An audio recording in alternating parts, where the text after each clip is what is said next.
Equinox Télévision, au-delà de l'image, nous rendons compte.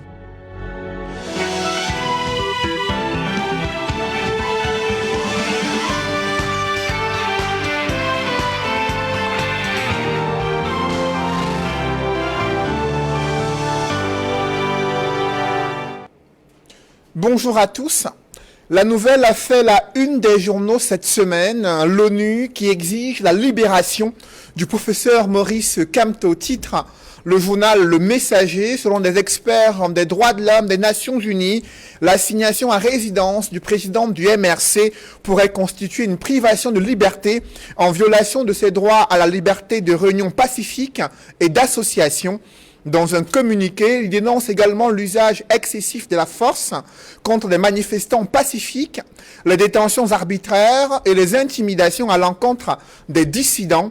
Mis sur le banc des accusés, le gouvernement se défend et affirme que les concitoyens interpellés n'ont subi aucun traitement inhumain ou dégradant.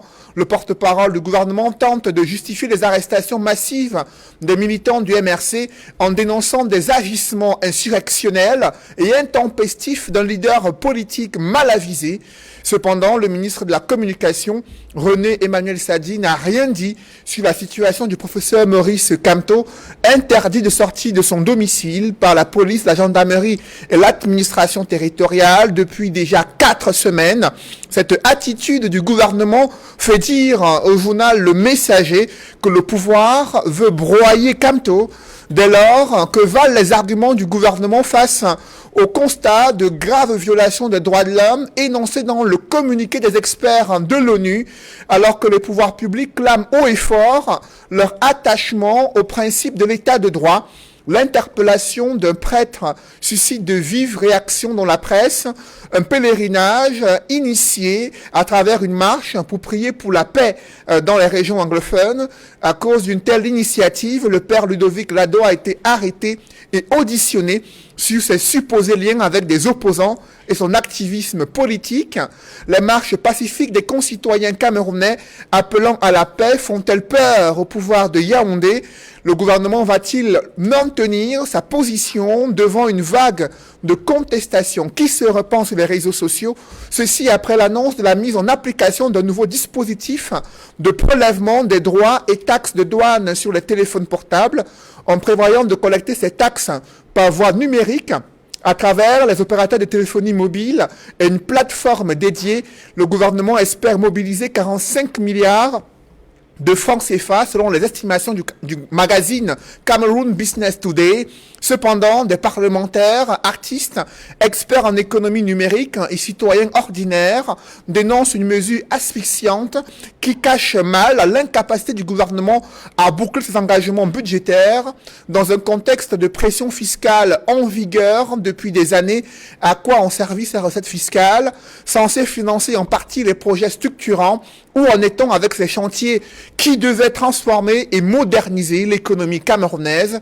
Ces questions brûlantes de l'actualité constituent le statut de droit de réponse. Mesdames, Messieurs, bienvenue dans cette émission où le choc des idées fait jaillir la lumière. Et pour cette nouvelle édition de droit de réponse, je reçois sur ce plateau Édouard Fauchivet. Bonjour. Bonjour, Monsieur Noufélé. C'est un plaisir de retrouver ce plateau. Merci d'avoir accepté notre invitation. Je précise que vous êtes communicant du RDPC, le parti au pouvoir, acteur économique spécialiste en logistique et transport. On vous écoutera sur bien des sujets dans cette émission. Et en face de vous, il s'appelle Pierre-Emmanuel Bignam. Pierre-Emmanuel, bonjour. Bonjour Cédric, bonjour à tous mes copanélistes. Un bonjour particulier, si vous me le permettez, ce dimanche, à tous les militants du MRC, de la Sanaga Maritime et du Nyong-Ekele. Je précise que vous êtes militant du mouvement pour la renaissance du Cameroun et membre de la coalition pour le changement, la démocratie et la paix au Cameroun. Sur le plateau de droit de réponse, il est l'un des éditorialistes au quotidien La Nouvelle Expression et consultant sur droit de réponse, Edmond Kambia. Bonjour Edmond. Bonjour Céline Noufélé, je salue le retour sur ce plateau d'Edouard Fauchivet et je salue tous les autres co-panélistes. Je renouvelle mes amitiés et ma sincère affection à tous les téléspectateurs fidèles de cette émission. Le quatrième panéliste sur le plateau de droit de réponse, c'est Serge Sora, analyste politique, militant de l'Union des populations du Cameroun. Serge, bonjour. Bonjour, et permettez-moi d'adresser mes sincères condoléances à la famille biologique, à la grande famille de l'Union des populations du Cameroun, à tous les combattants de liberté, à la grande famille des nationalistes africains en Afrique et à travers le monde. Nous venons de perdre une grande icône, René Jacques, Sa Majesté René Jacques Ungli Massaga, alias commandant Kisamba. Un vieillard qui meurt, c'est une bibliothèque qui brûle. Et nous parlerons de lui en forme d'émission pour ressasser son parcours politique et ses combats pour la libération du Cameroun et la libération de bien des pays africains face à la lutte contre l'impérialisme colonial. Messieurs, d'entrée de jeu avec vous, Édouard Fauchivet, vous avez suivi cet appel des experts des droits de l'homme des Nations Unies, appel à la libération du professeur Maurice Kamto et la fin des intimidations à l'encontre des militants de l'opposition au Cameroun. Comment vous réagissez? J'ai suivi effectivement le rapport des experts. Je me suis posé d'abord une question. Et vous savez, il ne faut pas seulement voir l'incendie, il faut voir la cause de l'incendie. Vous savez, moi, je suis différent des autres qui veulent juste parler pour parler. Il me souvient que lorsque le gouvernement est en train de préparer, vouloir lancer la convocation du collège électoral régional, le président Kamto a déclaré à Mondovision que si ce collège était convoqué, il ne fera plus appel au peuple. Le peuple marchera pour aller déloger, je dis bien déloger. Le président de la République a tout dit. Vous l'avez suivi, M. Moufele. Je crois que ce que je dis, c'est pas, je ne fais pas de ragot. Mais je n'ai pas vu les experts attirer l'attention du président du MRC que sa déclaration risque normalement lui coûter cher. Eh bien voilà, nous y sommes. Nous sommes dans un état de droit. Nous sommes dans un état où la souveraineté est de l'ordre. Et que cette marche du 22 avait été refusée, bien que les autres pensent que, parce qu'on a souscrit au niveau international de certains accords, ces accords, ipso facto, doivent directement s'appliquer. On précise au préambule de notre Constitution que, bien qu'ayant souscrit, ceci doit s'appliquer dans le cadre de l'ordre de notre droit. L'application doit respecter le droit national. Quand je dis ça, je dis donc que lorsqu'on a dit que vous ne marchez pas et que vous marchez, vous allez contre les lois de la République. Et ce qui m'énerve aujourd'hui, c'est que si j'avais affaire à quelqu'un qui n'avait pas fait le droit, je m'aurais dit qu'il n'y a pas de problème. Mais quand je vois un professeur émérite de droit confondre les gens, je me pose des questions. Je vais chuter en vous faisant une image. Depuis que le MRC parle de marche, avez-vous vu Maître Sim marcher? Je vous pose la question, les téléspectateurs me suivent. Est-ce que Maître Sim, avocat, est-ce que vous l'avez vu un jour marcher? Il est 3e vice-président du MRC. Il est dans le collège de défense des militants qu'on arrête. Mais lui, on ne l'a jamais arrêté. Parce qu'il est un homme de droit. Et il sait parfaitement que, dans le cadre de l'application du droit, lorsque vous allez contre le loi de la République, on vous prend. Il n'a jamais marché. Je voudrais m'arrêter là. Donc, avec vous, Édouard Fauchivet, pour qu'on soit clair, vous êtes d'accord que la police, la gendarmerie, soit mobilisée devant le domicile de Maurice Kamto depuis 4 semaines. Je vous ai demandé, l'empêchant de sortir. Pourquoi la police n'est pas devant mon domicile? Pourquoi la police est devant le domicile de M. Sao, devant votre domicile? C'est pourquoi est-ce que lui, je dis bien, si vous avez répondu à ma question, on ne devait plus normalement être là. J'ai dit, est-ce qu'il avait déclaré à Mondovision que si le collège électoral régional est convoqué, le peuple ira déloger? J'ai bien dit déloger, parce que j'ai suivi. Déloger, le président et tout dit. Pourquoi vous n'avez jamais débattu sur ça? Et vous venez débattre sur le fait que... Mais c'est de l'insurrection. Quand on fait de l'insurrection, il faut payer le prix de l'insurrection. Donc c'est ça le prix de l'insurrection. Si on vous comprend bien, Édouard Fauchivet, Pierre-Emmanuel Bignam, le professeur Maurice Kamto paye le prix de son appel à l'insurrection selon le RDPC. Est-ce que vous êtes d'accord avec cette position que prend le parti au pouvoir? Je vais rapidement répondre à M. Faucheveux que la police n'est pas devant son domicile, tout simplement parce qu'il chantait les louanges de Paul Biya. Ayop, Ayop, Ayop. Et à partir de ce moment, on ne voit pas pourquoi est-ce qu'il doit être inquiété. À partir du moment où il est du côté du monarque, du côté du despote, et qu'il passe tout son temps à le louer comme Dieu, à le magnifier, pourquoi est-ce que son Dieu pourrait envoyer la police l'inquiéter? C'est une catastrophe même, je pourrais qualifier ça ainsi. Ce qui se passe actuellement au domicile du président élu, son Excellence Maurice Kamto. Voilà, président élu. Pourquoi? Parce que tout à l'heure, lorsque le monsieur Faucheveux était en train de tenter de donner une réponse à cela, il a fait allusion aux accords internationaux que le Cameroun a ratifiés. Mais en le faisant, ce qu'il a oublié de mentionner, c'est que les accords internationaux priment sur la loi. S'il vous plaît. La loi. Maintenant, on revient. On revient. Je ne voudrais pas que parlant de ces accords-là. Parlant de ces accords-là, voilà, avant même d'arriver à ces accords, il faut qu'il précise aux Camerounais que la loi de 90 nous autorise à manifester pacifiquement. Donc déjà, à partir de la loi fondamentale du Cameroun, qui est notre constitution, on a le droit à l'expression, on a le droit à la manifestation, encore plus pacifique. Parlant maintenant des accords internationaux, le Cameroun a ratifié à la Charte universelle des droits de l'homme. Le Cameroun a ratifié à la Commission africaine des droits de l'homme et des peuples, qui, dans sa résolution 281 de 2014, donne le droit au peuple de manifester pacifiquement et que tout de suite après la manifestation, ceux qui seraient arrêtés soient libérés immédiatement. Le Cameroun a ratifié à la Commission des droits des droits de l'homme des Nations Unies. Donc, toutes ces conventions nous donnent la latitude, en tant que peuple souverain, de pouvoir exprimer nos opinions.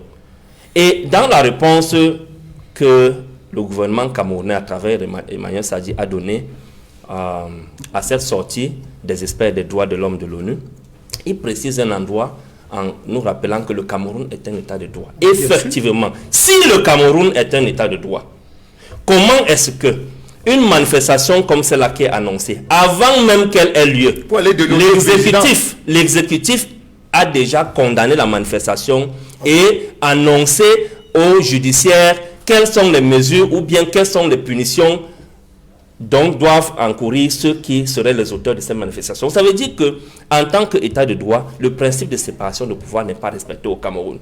Toutes ces arrestations qui ont lieu actuellement sont orchestrées par le pouvoir en place, c'est-à-dire par l'exécutif. En tant qu'État de droit, effectivement, le Cameroun a un nouveau code de procédure pénale qui voudrait que, lorsque le domicile de quelqu'un est identifiable, qu'il puisse comparaître libre. Est-ce que tous ces principes sont respectés? Non. La situation du professeur Kamto actuellement fait l'objet d'un abus indescriptible du pouvoir en place. Cette arrestation fait l'objet d'une démonstration pure et simple d'un état totalitaire qui n'a rien à y voir avec la démocratie.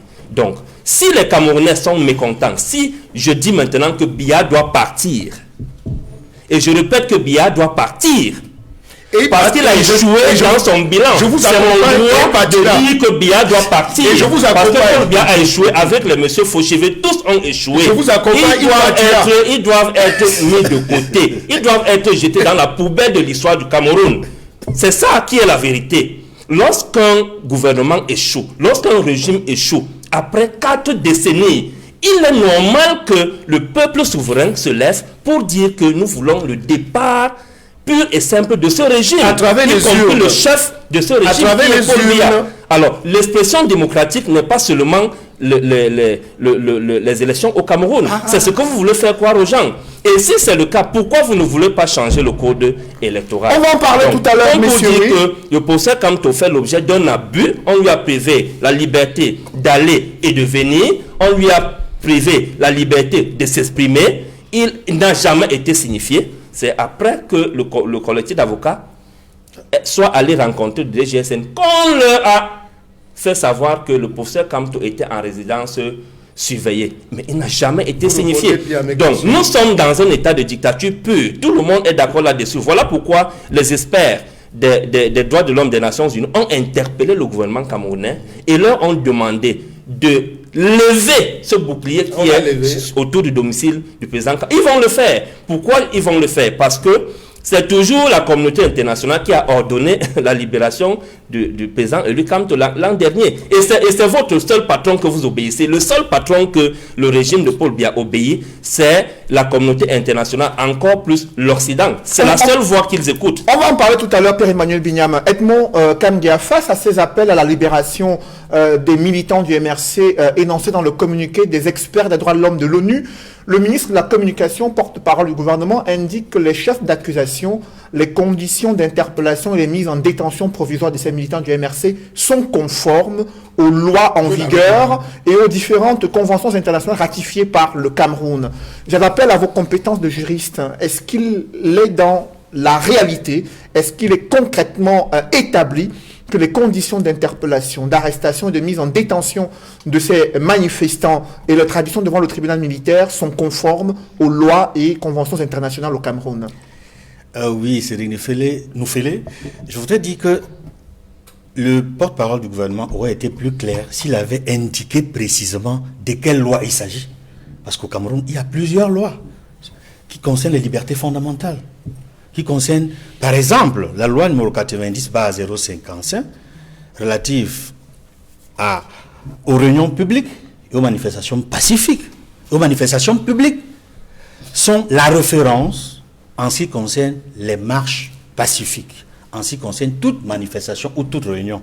S'il avait cité cette loi précise, je lui aurais opposé le fait que lorsque on enfreint à cette loi, lorsqu'on marche illégalement, le maximum de la peine, c'est 6 mois.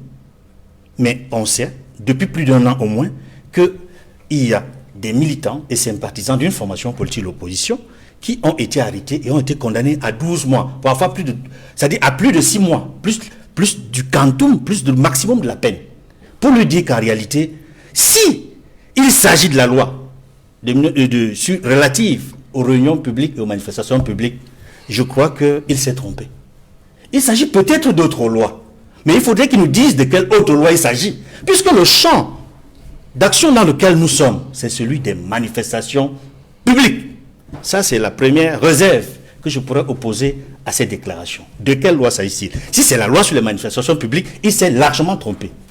Maintenant, s'il s'agit des lois liberticides, je dis bien, s'il s'agit des lois liberticides, peut-être que bien il s'agit de celles-là. Celles qui ne correspondent pas aux manifestations publiques, mais aux actes terroristes. Si c'est la loi du 23 décembre 2014 qui porte répression des actions terroristes, oui, peut-être. Parce que là... Pas peut-être, oui. Je vous en prie. Monsieur Fauchevet, c'est le oui. Dans l'analyse... On ne doit pas être péremptoire.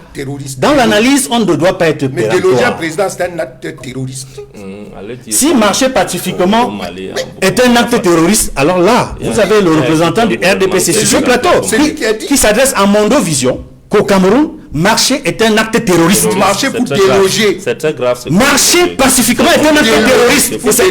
C'est le représentant du RDPC qui le confirme sur le plateau. C'est pas moi qui le dis. C'est vous qui avez dit. Ce n'est pas moi qui le dis. Je vous en prie, Edmond Kamdia a la parole. Là, j'évoquais le cadre et le champ d'action de la loi du 23 décembre 2014 portant répression des actes terroristes. Si c'est cette loi, peut-être parce que j'ai observé qu'avant le 22 septembre et après le 22 septembre, beaucoup de personnes qui ont été interpellées, arrêtées et détenues sont passer devant les tribunaux militaires.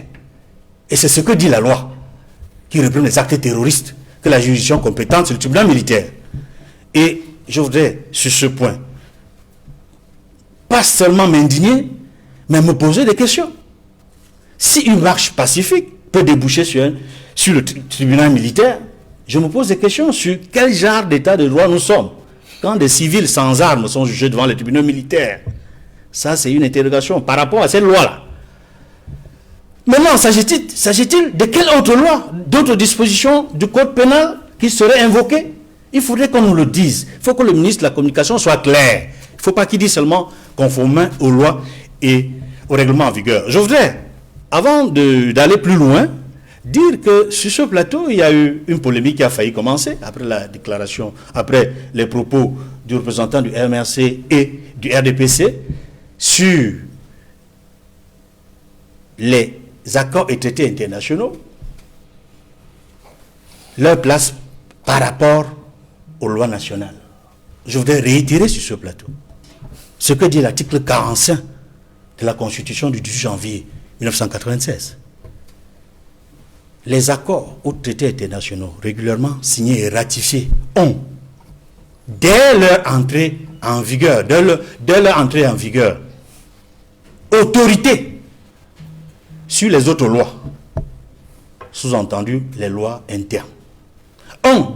J'ai dit, règlement signé et ratifié ont, dès leur entrée en vigueur, autorité. Cela signifie quoi, concrètement? C'est que lorsque le Cameroun a signé et ratifié des textes internationaux, des accords et traités, ces textes-là sont au-dessus des lois nationales. Sont au-dessus, je précise. C'est ce que dit l'article 45. Allez le relire. Pour ceux qui ne le savent pas. Ces textes sont au-dessus des lois nationales. Cela signifie qu'ils ont primauté sur les lois nationales. Et que s'il fallait invoquer, débattre de la question, le débat ne se poserait plus. Parce qu'on les a signés et ratifiés. Et cela correspond à la procédure en vigueur. Et lorsqu'ils sont, ces textes internationaux sont signés et ratifiés, ils font désormais partie du dispositif, du droit positif camerounais, sont invocables. Après vous, Edmond Kamgia, Serge sera sur ce débat autour de la situation des militants du mouvement pour la renaissance du Cameroun, des manifestants du 22 septembre et le leader du MRC, Maurice Kamto. Que pensez-vous de la position du gouvernement qui estime qu'il y a eu des agissements insurrectionnels et qu'il y a eu un dispositif juridique qui a été mis en place à l'encontre de ces manifestants-là? Vous voyez, je suis à la fois, ce serait peut-être manquer de respect si j'ai dit amusé et gêné. Parce que de la stature de mon parti politique, l'Union des populations du Cameroun, et de la lecture que j'ai souvent entendue, je regarde la marche qui nous reste pour construire une vraie citoyenneté et je me rends compte que nous avons encore du chemin à faire. Je ne sais pas si on pourrait avoir le temps. Rien que cette question peut me prendre 2 heures parce que je voudrais m'adresser à chacun de mes copanélistes. Parce qu'il y a beaucoup de choses qui ne tiennent pas la route, même si cela semble être des vérités. Si je commence par Edmond, parce que j'ai entendu souvent ce débat à travers votre chaîne sur la question de la Constitution. Non, ne racontons pas si nous voulons former nos citoyens. Toutes les constitutions le disent à travers le monde, mais personne ne le fait. Pourquoi? Parce que dans ces textes, on dit qu'il faut toujours un décret d'application. Et au niveau international, il y a 2 types de lois. Il y a des lois qui ont des emprises sur l'espace international. Par exemple, la loi sur la pollution marine, la loi sur la guerre. C'est autre chose. Quant aux dispositions, par exemple, sur les droits de l'homme, moi, je vais vous prendre des cas pratiques. Vous connaissez le général Magnan, Joseph Abraham Magnan, le commandant des forces coloniales, de la première division coloniale française. Eh bien, c'est lui qui a assassiné les soldats africains à Tcharo. Il n'a jamais été jugé. La France est la patrie des droits de l'homme. Vous avez vu tout ce qui s'est passé après la mort de Floyd aux États-Unis? Donald Trump a sorti la 3e force contre la Constitution américaine. La Constitution américaine dit que le peuple américain a le droit de prendre les armes. Donc, et puis vous oubliez une chose. Toute cette toile d'araignée de loi n'a pas été faite pour la liberté des Africains. Jamais. Elle est faite dans le cadre de la charte de l'impérialisme pour brimer les Africains. Donc moi, je voudrais que nous ayons une démarche citoyenne, interne. Je sais que ça peut réconforter Edouard, mais cela n'est pas un espace pour que ceux qui nous dirigent mal continuent à mal gouverner. Parce que, disons d'abord la vérité aux Camerounais, nous avons une indépendance de façade et une démocratie de façade. Et je reviens sur Edmond. Tout ce qui peut être sujet à interdiction n'est pas autorisé. La loi de 90 que j'entends souvent les juristes débattre tous les jours, il faut que certains d'entre nous sortent du droit et rentrent peut-être dans la littérature pour comprendre. Dès qu'on dit que quelqu'un a la capacité de dire non, ça veut dire que ce n'est plus de la simple déclaration. Cette loi-là dit que si on vous interdit, elle est mauvaise. Ça, soyons d'accord. Parce que moi, je suis de l'Union des populations du Cameroun et je crois que j'ai toujours dit que pour moi, le régime Ahidjo Biya, c'est un régime d'Ojoula. C'est une autre voie qu'on nous a donnée qui n'est pas propre à nous développer, mais elle est là. Et nous la combattons depuis 1948. Contre tout le monde, y compris ceux qui font souvent semblant.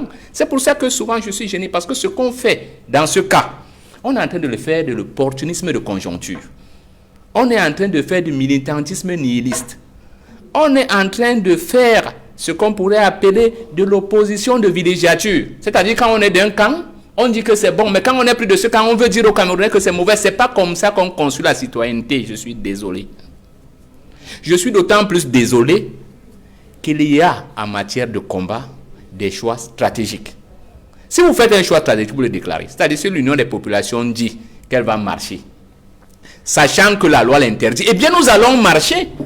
Je vous dis par exemple un cas que nous allons mettre sur la table bientôt. Cette affaire de contrôle aux entrées des villes, c'est illégal. On ne peut pas faire. Je m'adresse par exemple à mes frères et sœurs et petits-enfants qui sont dans l'armée et la gendarmerie. Pourquoi faites descendre vos parents pour qu'ils marchent 200 mètres pour une carte d'identité? À partir d'aujourd'hui, je demande aux Camerounais de ne plus descendre des bus. Ce n'est pas normal. Et ce n'est que dans une construction citoyenne comme ça qu'on peut amener à changer. Parce qu'on sait que ce n'est pas bon.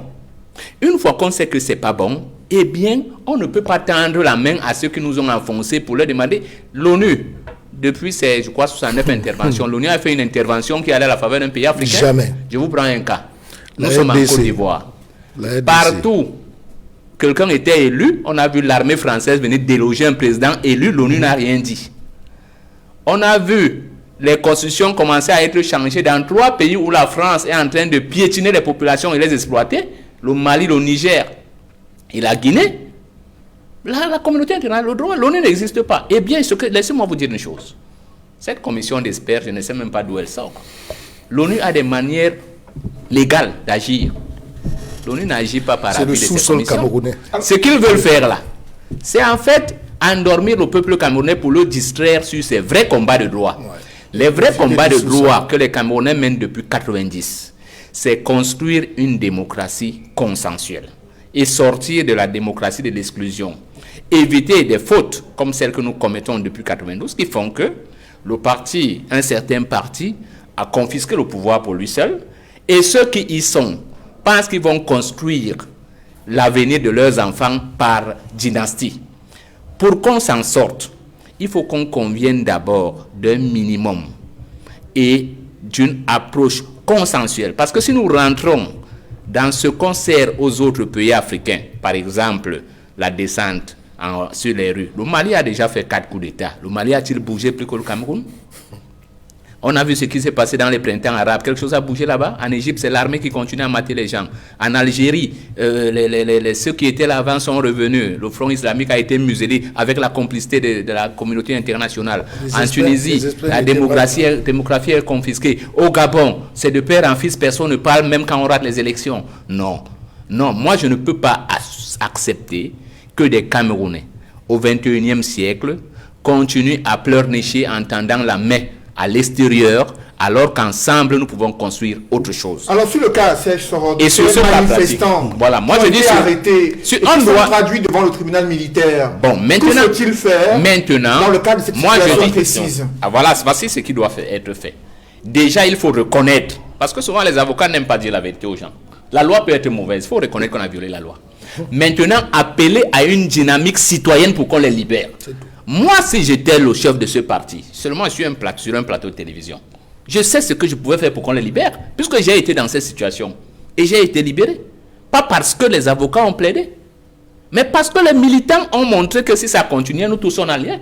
Demandez-moi, si les 5 000 militants, on m'a dit que le MRC a eu 500 000 voix. Si les 500 000 militants, 50 000 militants qu'ils disent souvent qu'ils ont là, s'en vont s'asseoir à la prison de Neubel, on va les enfermer. Qu'est-ce qu'ils attendent dehors? Moi, j'exhorte les citoyens camerounais qui veulent que la démocratie avance, de se concerter d'abord et d'avoir les actions positives qui ne font pas reculer la République, mais qui donnent aux citoyens, par exemple, je vais citer un autre élément. Est-ce que vous savez, vous avez évoqué une taxe maintenant qui va arriver, est-ce que vous savez que, par exemple, Eneo et Kamwate sont parmi les structures par lesquelles l'administration camerounaise chosifie les citoyens au détriment des administratifs? Pour faire descendre les administratifs, il faut que les citoyens comprennent d'abord leurs droits, qu'ils conviennent de comment ils vont les défendre, et après qu'ils se mettent en marche, en ordre de marche pour les défendre. Actuellement, nous avons une société civile qui a suffisamment d'hommes de droit qui peuvent permettre que l'administration cède. Parce que ce que je dis à l'administration, c'est qu'il est illégal. Même si vous dites que c'est légal parce que la loi existe. Quand une mauvaise loi existe, en fait, il faut savoir, n'est-ce pas, jouer de la psychologie, comme les arbitres souvent lors d'un match de football. Justement. Pour ne pas enfoncer le clou et ne pas aggraver la situation de crise, il faut libérer ces Camerounais et continuer à discuter avec tous les Camerounais. Nous sommes obligés d'être ensemble dans la nation, mais nous ne sommes pas obligés de regarder dans la même direction. Après vous, Serge Soro, Edouard Fauchivé, dans la communication du gouvernement, nulle part il n'a été précisé la situation du professeur Maurice Kamto. Pourtant, les experts des droits de l'homme de l'ONU ont déploré le fait que son assignation à résidence de fait est une violation de ses droits. Pourquoi le gouvernement reste silencieux sur cette question de l'encerclement du domicile d'un leader politique par les forces de gendarmerie et les forces de police? Vous voyez donc, vous revenez maintenant pour donner force à la loi. Et c'est pour ça que je dis, jusqu'à maintenant, j'ai posé à l'entrée de notre discussion, personne de vous, en faisant le tour de table, j'ai dit, Maître Sim n'a pas marché, personne n'a parlé. Deux, j'ai dit, est-ce que lui, la cause aujourd'hui de tout ce qu'on est en train de dire ici, c'est qu'il a déclaré qu'on devait déloger un président qui est installé. Alors, le ministre de la Communication a publié dans son communiqué les extraits des propos de Maurice Kamto. Le professeur Maurice Kamto a déclaré que s'il y a convocation du corps électoral, du collège électoral pour les élections régionales, il va appeler à des manifestations pour le départ du président de la République. Alors, il n'a pas indiqué qu'il va aller déloger le chef de l'État. Pour le départ. Un président de la République qui est déjà installé par les organes constitutionnels va être maintenant amené, on va marcher pour le faire partir, son départ. Vous appelez ça quoi? C'est l'insurrection. Et je voudrais donc dire que c'est clair et net. C'est pour ça que quand vous étiez en train d'interroger la fameuse loi, laquelle loi le ministre de la Communication disait, c'est cette fameuse loi du 23 qui veut que tous ceux qui se lèvent contre l'État doivent être considérés comme des terroristes. Mais comment une loi antiterroriste qui a été mise en place pour, disait le gouvernement, pour faire face à la lutte contre Boko Haram à l'extrême nord du Cameroun, est maintenant utilisée contre des dissidents politiques. On a fini à affirme leur quand on dit faire partie, mais monsieur Noufélé, quand on dit faire partie un président de la République, cette marche, c'est vous qui la qualifiez aujourd'hui de marche pacifique. On pouvait marcher avec les armes. Il n'y a rien qui... Vous venez de déclarer effectivement ce qui s'est passé, à savoir faire partie un président de la République. Je doute fort qu'on puisse marcher pour venir faire partie un président de la République. On ne peut marcher pour faire partie un président de la République que s'il y a quand même certains éléments d'accompagnement. Donc il y a l'inquiétude et c'est ça, la sécurité de l'État doit prendre des dispositions pour éviter que cette marche puisse avoir lieu. Voilà déjà. Et je voulais donc dire que pour moi aujourd'hui, le but n'est pas de garder tous ceux qui sont retenus. Et je vais dans le cadre de ce que le docteur Soro disait, c'est il faut que je vais attirer l'attention des Camerounais qui nous suivent. Que lorsque, et je reviens toujours sur le cas de Maître Sim, c'est un cas c'est un exemple qu'il faut suivre. Le jour où Maître Sim sera arrêté devant une marche, je vous assure que je saurai que ce qu'ils sont en train de dire, c'est du vrai. Pourquoi vous faites une fixation? Mais parce que c'est un nombre de parti politique. Parce que c'est un nombre de... Suivez-moi, monsieur Moufélé, je vous explique donc. Suivez-moi donc, je vous explique. C'est parce que c'est un homme de droit. Comme je l'ai dit et comme le docteur Soro l'a dit, il connaît parfaitement que s'il marche, on va le prendre. Il le sait. Mais il excite les pauvres qui ne maîtrisent pas les données de droit pour qu'ils marchent. Et il vient le lendemain avec la toge d'avocat pour se mettre devant et commencer à plaider pour qu'il sorte. Je le dis et je répète, il me suit. Le mardi a été déclaré comme leur journée de marche. Que mardi, dans 2 jours, qui se mettent devant une marche. Vous n'allez jamais de mémoire d'homme. On nous suit à Monde Vision. Je n'ai jamais vu Maître Sim devant. Autrement dit, je n'ai jamais vu les avocats. J'aimerais qu'on Je n'ai jamais vu. Je n'ai pas sur ce plateau. Oui, J'aimerais qu'on s'intéresse au cas de ces centaines de manifestants. Ces centaines de manifestants devant le tribunal militaire. Quelle image vous voulez renvoyer à la communauté internationale? Je vais gens qui ont manifesté et qui n'ont rien cassé, puisque jusqu'aujourd'hui, le gouvernement n'a pas dit qu'il y a eu des casses. Mais c'est ces manifestants sont traduits devant le tribunal militaire. Quelle image on renvoie cette image internationale, effectivement, des Camerounais? Cette image, commençons d'abord par dire à la communauté internationale que un parti politique n'est pas un champ de déclaration. Que avant de venir, comme les experts sont venus, normalement intervenir, je peux dire, pour demander dans leur libération, qui disent aux responsables politiques, particulièrement aux responsables du MRC, qu'il y a certaines déclarations qu'un homme politique ne fait pas. À savoir, dire par exemple qu'on va chasser par exemple quelqu'un qui est institutionnellement assis. Et que même dans le cadre du droit qu'eux ils défendent au niveau international, ça ne se fait pas. Qu'on commence d'abord par faire. C'est pour ça que les partis politiques, et j'ai l'habitude de citer l'UPC, c'est les partis politiques qui ont donné l'éducation à la base. Les centaines de militants qui sont au lieu de 600, vous voyez déjà que dans leur rapport c'est 600, les centaines de militants qui sont donc retenus aujourd'hui sont des naïfs. Je le dis à haute voix, ce sont des naïfs. Nous pouvons bavarder, monsieur, mais il n'a pas marché vendeur. Il est là sur le plateau, il n'a pas marché. Donc, je demande donc, au lieu donc de les garder des naïfs, au lieu de garder des naïfs, que cette leçon de 2 semaines, qu'on les laisse. Qu'on les laisse. Parce qu'en réalité, ce sont des naïfs. Mais qu'on soit très attentif maintenant aux appels. Et que lorsque, vous avez vu dans les années de Braise, des années 90, il était jeune, j'étais avec M. Soro, quand les responsables politiques lançaient les appels, les Foundi, les Bois étaient devant. Je le répète, les responsables qui lançaient les appels de marche étaient devant. Quels sont les responsables du MRC, le 22, qui étaient devant? Et c'est pour ça que de Bafang, de Bafoussam, de Tchang, Douala, vous qui m'écoutez, quand il y a marche, soyez en back-office. Laissez les responsables devant. C'est ça la politique.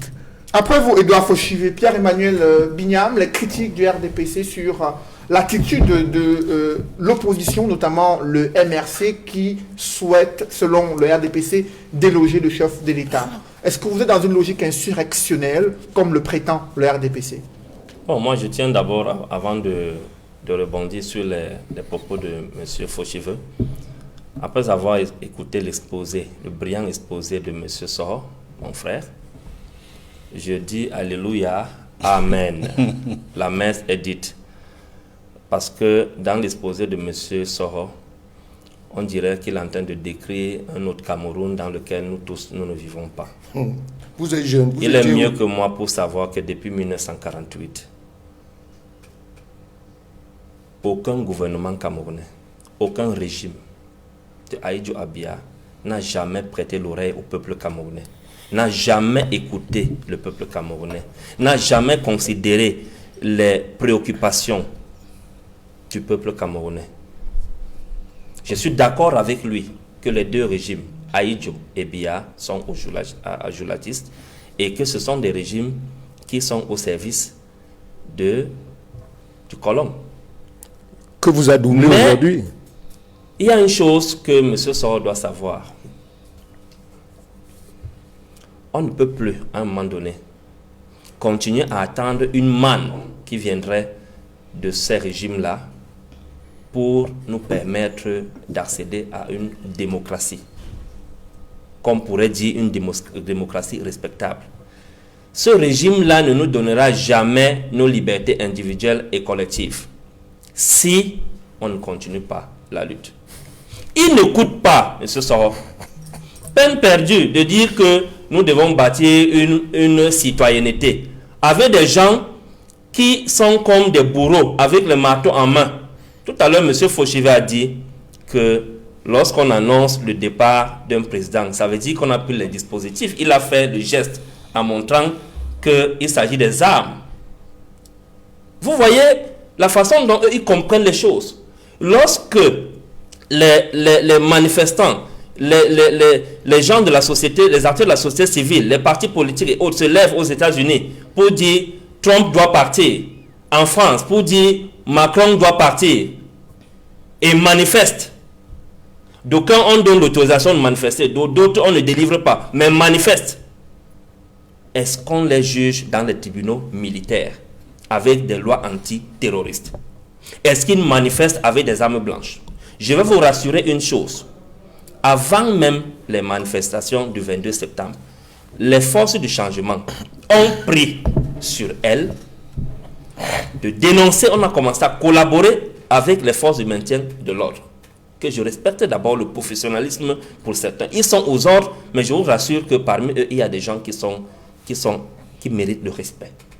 On a commencé à collaborer avec eux, de sorte que dans nos rangs, avant la marche, si on soupçonnait seulement quelqu'un qui aurait l'intention de faire virer la marche à quelque chose qui n'est pas prévu, qui n'est pas pacifique, ou d'avoir sur lui une arme blanche ou n'importe quelle forme d'arme, on devait les livrer à la police. Nous avons signifié la police de cela. Il y a même un communiqué du délégué régional du MRC, Littoral 1, qui a été fait dans ce sens-là. Pendant la marche, il y a un dispositif qui a été mis en place pour veiller et se rassurer que systématiquement personne ne porte aucune arme sur lui. Et même à période après la marche. Donc, comme pour dire que cette marche était pacifique. Alors, je reviens maintenant sur ce qui donne autorité à Kamto de dire que si Biya ne fait pas si le président Paul Biya ne fait pas ça, je vais demander son départ. Nous allons demander son départ. Je vous dis pourquoi Kamto le dit. Kamto le dit en tant que président élu le 7 octobre 2018. Nous connaissons tous l'histoire du hold-up électoral dont le candidat Kamto, le président élu son excellence Maurice Kamto, a fait l'objet, dont il a été victime. Donc, le président Paul Biya actuellement, qui est là, son mandat est légal, mais son mandat n'est pas légitime. Voilà pourquoi nous avons l'habitude de dire que c'est le cœur du bandit qui bat. C'est sur cette autorité que le président élu, Maurice Kamto, à qui les Camerounais ont accordé leur suffrage le 7 octobre 2018, se permet d'attirer l'attention du président illégitime, Paul Biya, que vous avez arraché ma victoire en 2018. Je n'ai rien dit, je n'ai rien fait. Je vous ai accordé le crédit de continuer à présider aux affaires du Cameroun. Mais à ce stade où nous sommes, un stade où la guerre du nord-ouest et du sud-ouest ne fait que s'empirer. L'escalade de la violence atteint son paroxysme. La rentrée scolaire des régions du nord-ouest et du sud-ouest est prise en otage. Les populations sont déplacées à hauteur de près d'1 million. Il y a déjà plus de 10 000 morts, selon certaines indiscrétions, selon certains rapports. Il attire son attention pour lui dire qu'il faut qu'avant la tenue de toute autre élection, que nous ayons mis un terme à cette guerre qui est en train de détruire notre population, cette guerre qui nous a fait perdre 30% de notre PIB, cette guerre qui a paralysé l'économie dans cette partie du pays, cette guerre qui a dispersé les populations, qui a tué ces deux régions-là, qui font partie du Cameroun.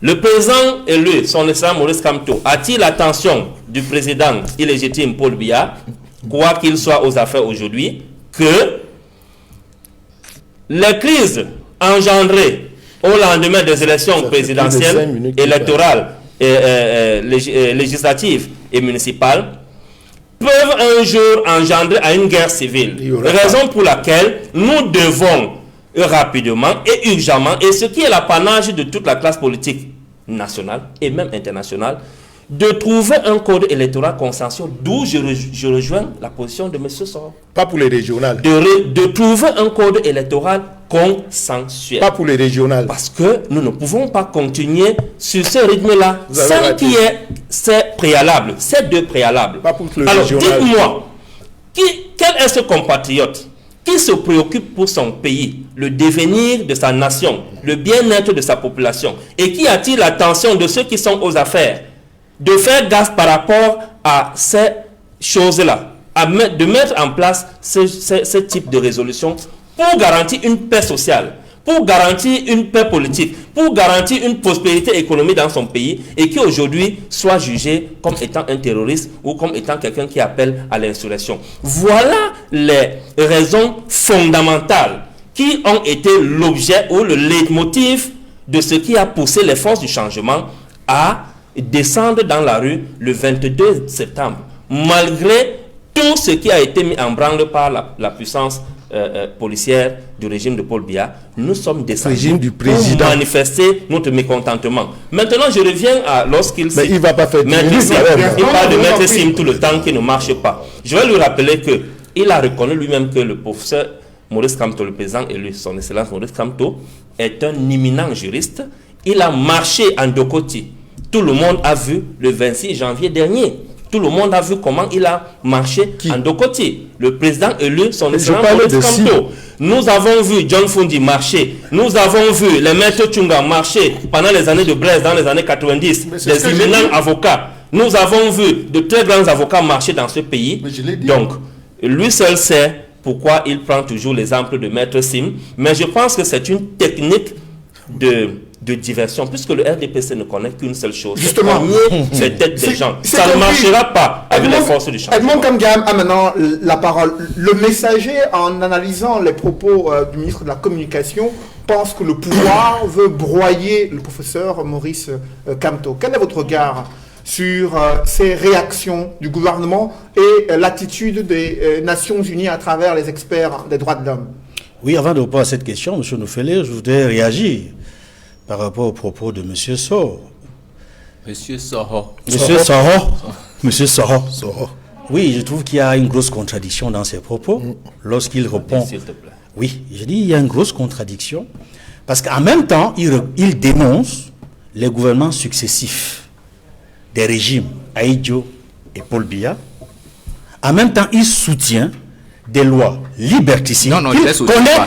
Mais vous avez dit que les lois sont mauvaises. J'ai dit qu'elles sont Vous reconnaissez les lois mauvaises? Elles sont là, oui. Elles sont là, oui. Mais ce sont des lois liberticides. Oui. Ce sont les lois liberticides. Et vous savez très bien, en tant que UPCiste, que le parti qui a le plus souffert de la répression, c'est bien l'UPC. Mais c'est pour cela que j'ai dit que c'est une grosse contradiction. Voilà. Non, c'est pas vous une contradiction. dénoncez les régimes répressifs, des régimes successifs répressifs. Mais en même temps, vous appréciez les lois liberticides qui continuent à réprimer. Edmond, s'il te permettez. Il a la parole. Il vous a écouté tout à l'heure. Vous écoutez. Permettez qu'il aille jusqu'au bout. Je vous ai écouté. Réagir après. Je vous ai écouté. Oui, mais j'ai pas. C'est une contradiction. J'ai pas. Vous allez pouvoir J'ai décrit ce qui existe. Edmond Kamgam a la parole. Et dans ce que vous avez décrit qui existe, il y a une grosse contradiction.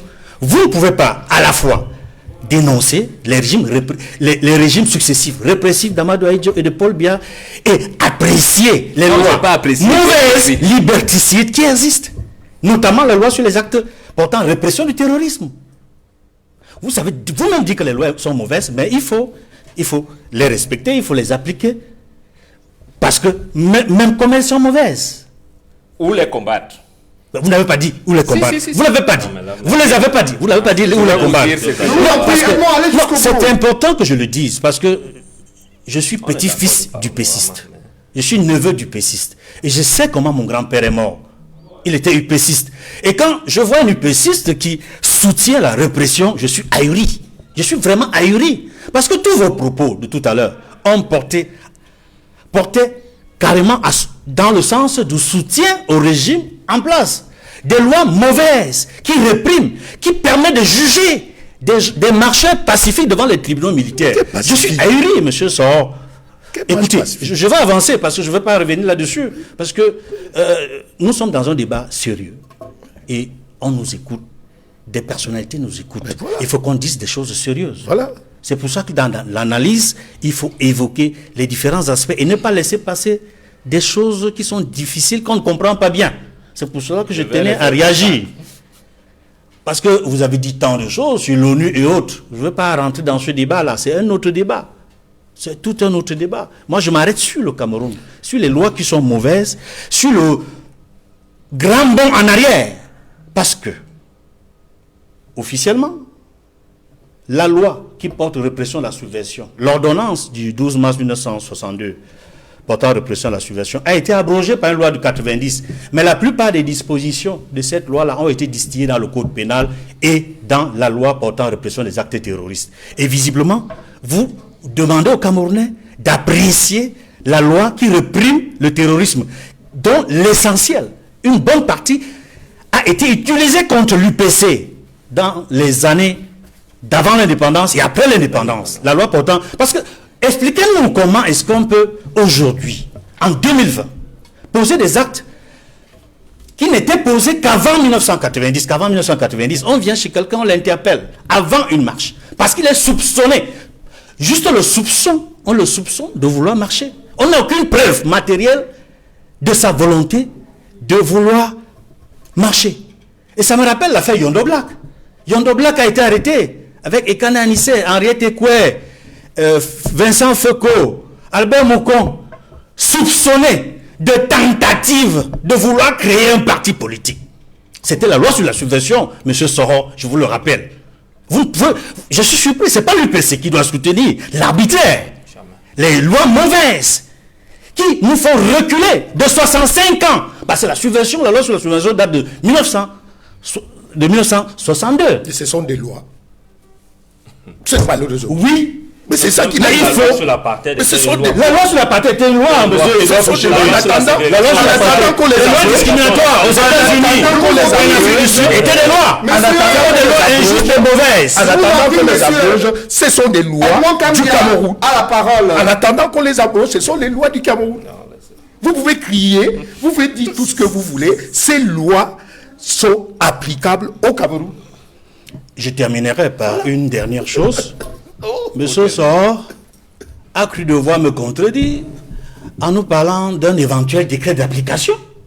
Je voudrais qu'il me dise la disposition de la Constitution qui dit que lorsque nous avons signé et ratifié un accord international, un traité, il faut un décret d'application pour que la loi soit exécutoire. Quelle est la disposition de la Constitution qui prévoit qu'il faut un décret d'application pour lorsque nous avons signé et ratifié un texte qui a une autorité supérieure à la loi, article 45, article 2 du Code pénal, parce que les lois et traités internationaux s'imposent aux lois, y compris au présent Code. Dites-nous, où est-ce qu'on a mentionné qu'il faut un décret d'application pour que, lorsqu'ils sont incorporés dans un autre texte, qu'ils soient appliqués? Je parle du droit. Je suis dans le droit.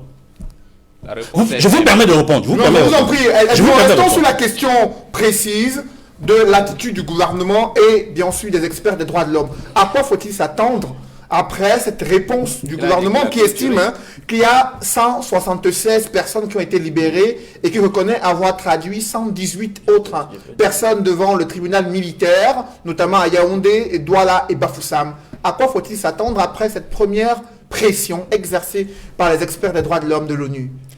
Je crois que cette pression a commencé à porter des fruits. Pourquoi? Parce que avant que les experts des droits de l'homme de l'ONU, qui, je le rappelle ici, sont des experts indépendants, pour répondre à un panéliste, Monsieur Soro, ce sont des experts indépendants.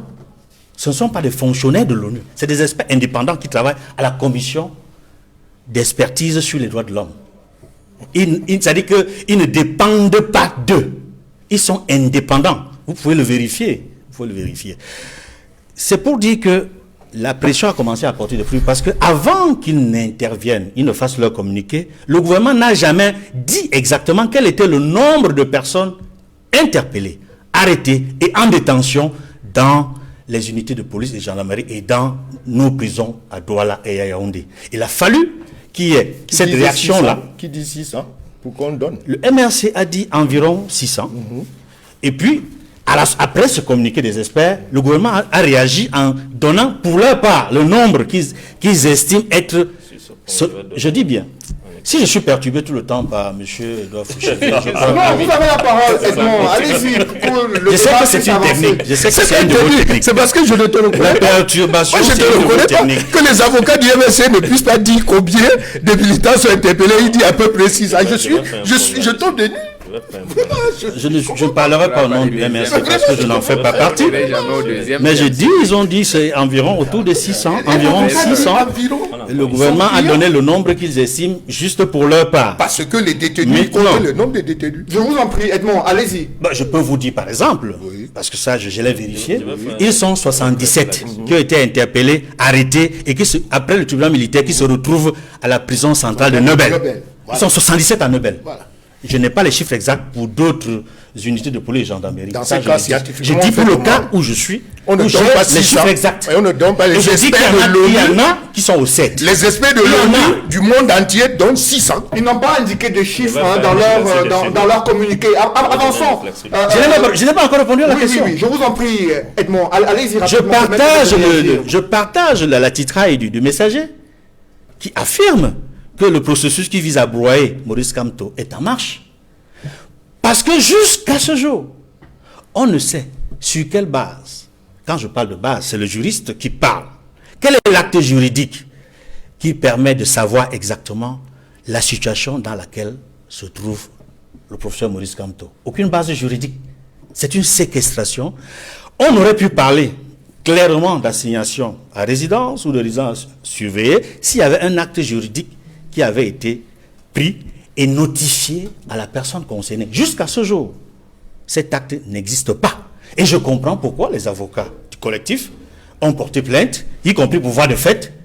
Et je comprends également pourquoi les experts de l'ONU ont demandé de libérer les lieux aux forces de sécurité qui sont autour de son domicile, de libérer les lieux. Parce que visiblement, on est dans une situation illégale, dans une situation arbitraire.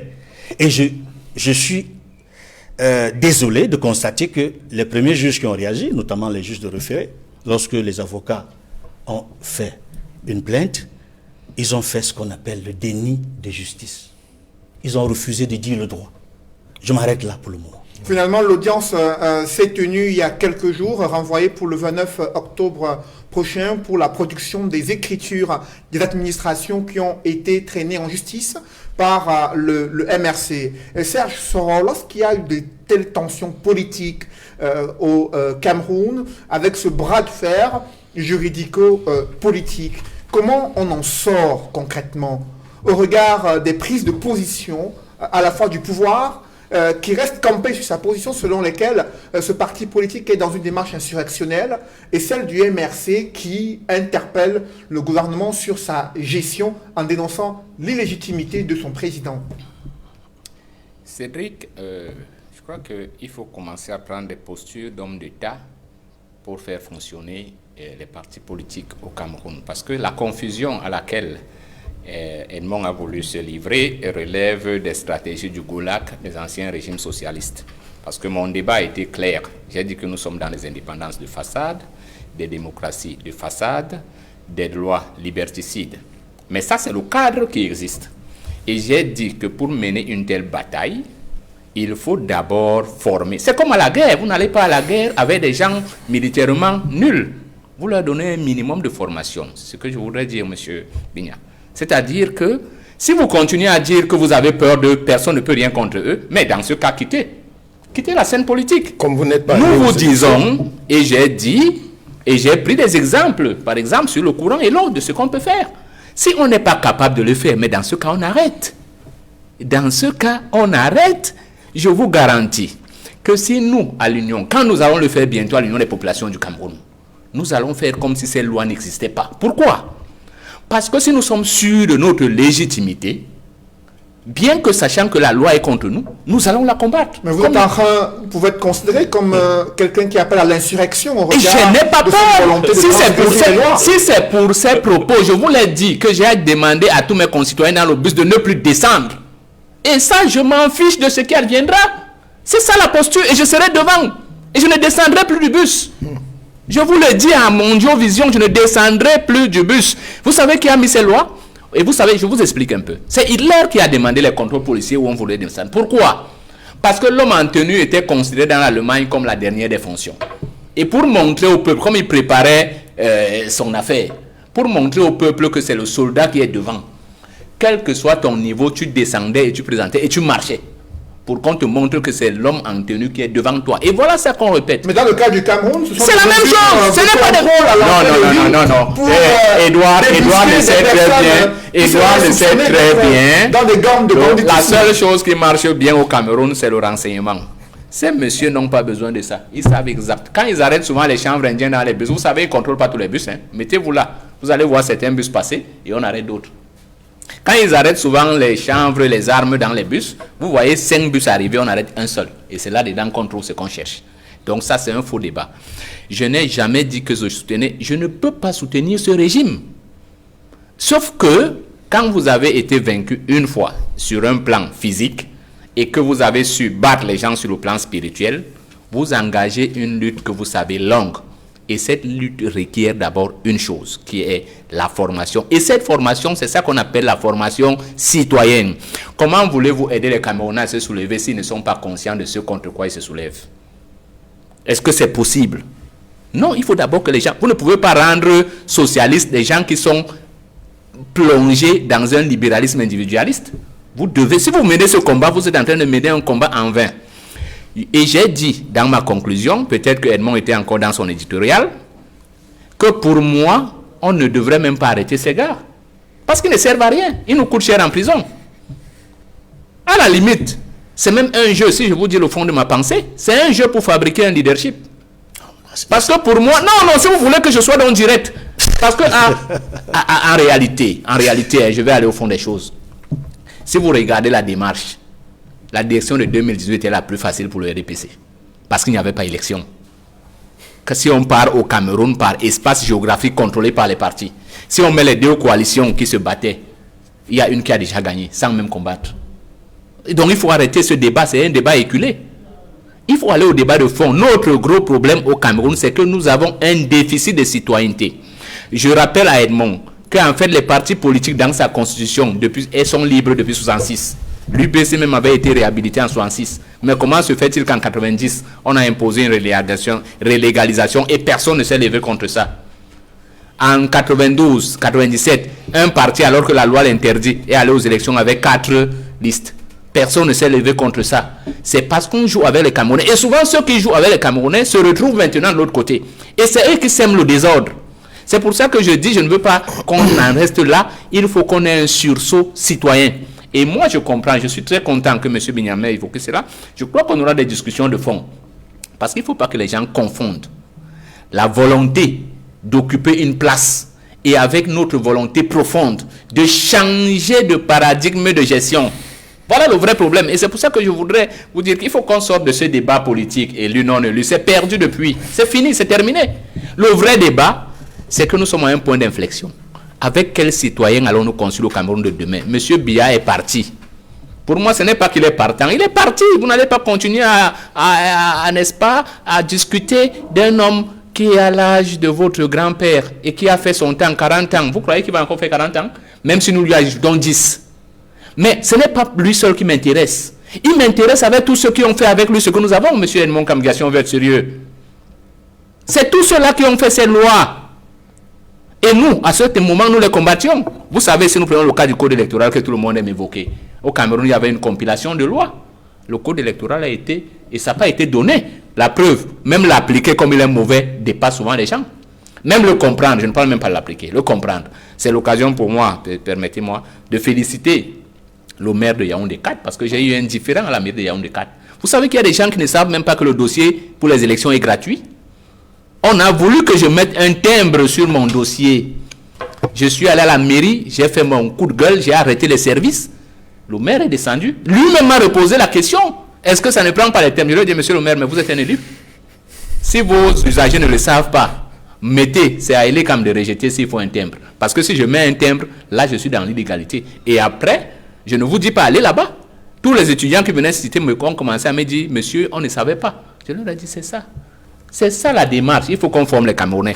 Maintenant, laissez-moi finir sur l'ONU parce que Edmond veut revenir. On va pas refaire ce Non, en une minute. Non, Vraiment, Cédric, c'est grave. Cédric, je vous excuse, je vous en prie, je vous en supplie. Non, Cédric. Non, ce n'est pas un débat que je veux faire, c'est un message que je vais adresser. Vous avez déjà. Je vous en supplie. Cédric, vraiment, je veux donner la parole. Je veux. Vous me respectez. J'aimerais qu'on puisse donner la parole maintenant à qui est juste à côté de vous, le représentant du MRC, sur les nombres de personnes qui ont été arrêtées. Le gouvernement parle d'environ 118 personnes traduites devant le tribunal militaire à Yaoundé, Douala et Bafoussam, et environ 176 qui ont été libérés, fait savoir le gouvernement. Quelles sont les données que vous avez à ce propos? Vous savez, lorsque je prends le communiqué du gouvernement, porte-parole, j'ai souligné un endroit très important. Je voudrais que le peuple camerounais qui nous soit juge. Lorsque le gouvernement camerounais qu'on connaît dit les contre-vérités gravement relayées et amplifiées par les 10 experts, accuse le MRC d'allégations mensongères distillées par les sympathisants du MRC.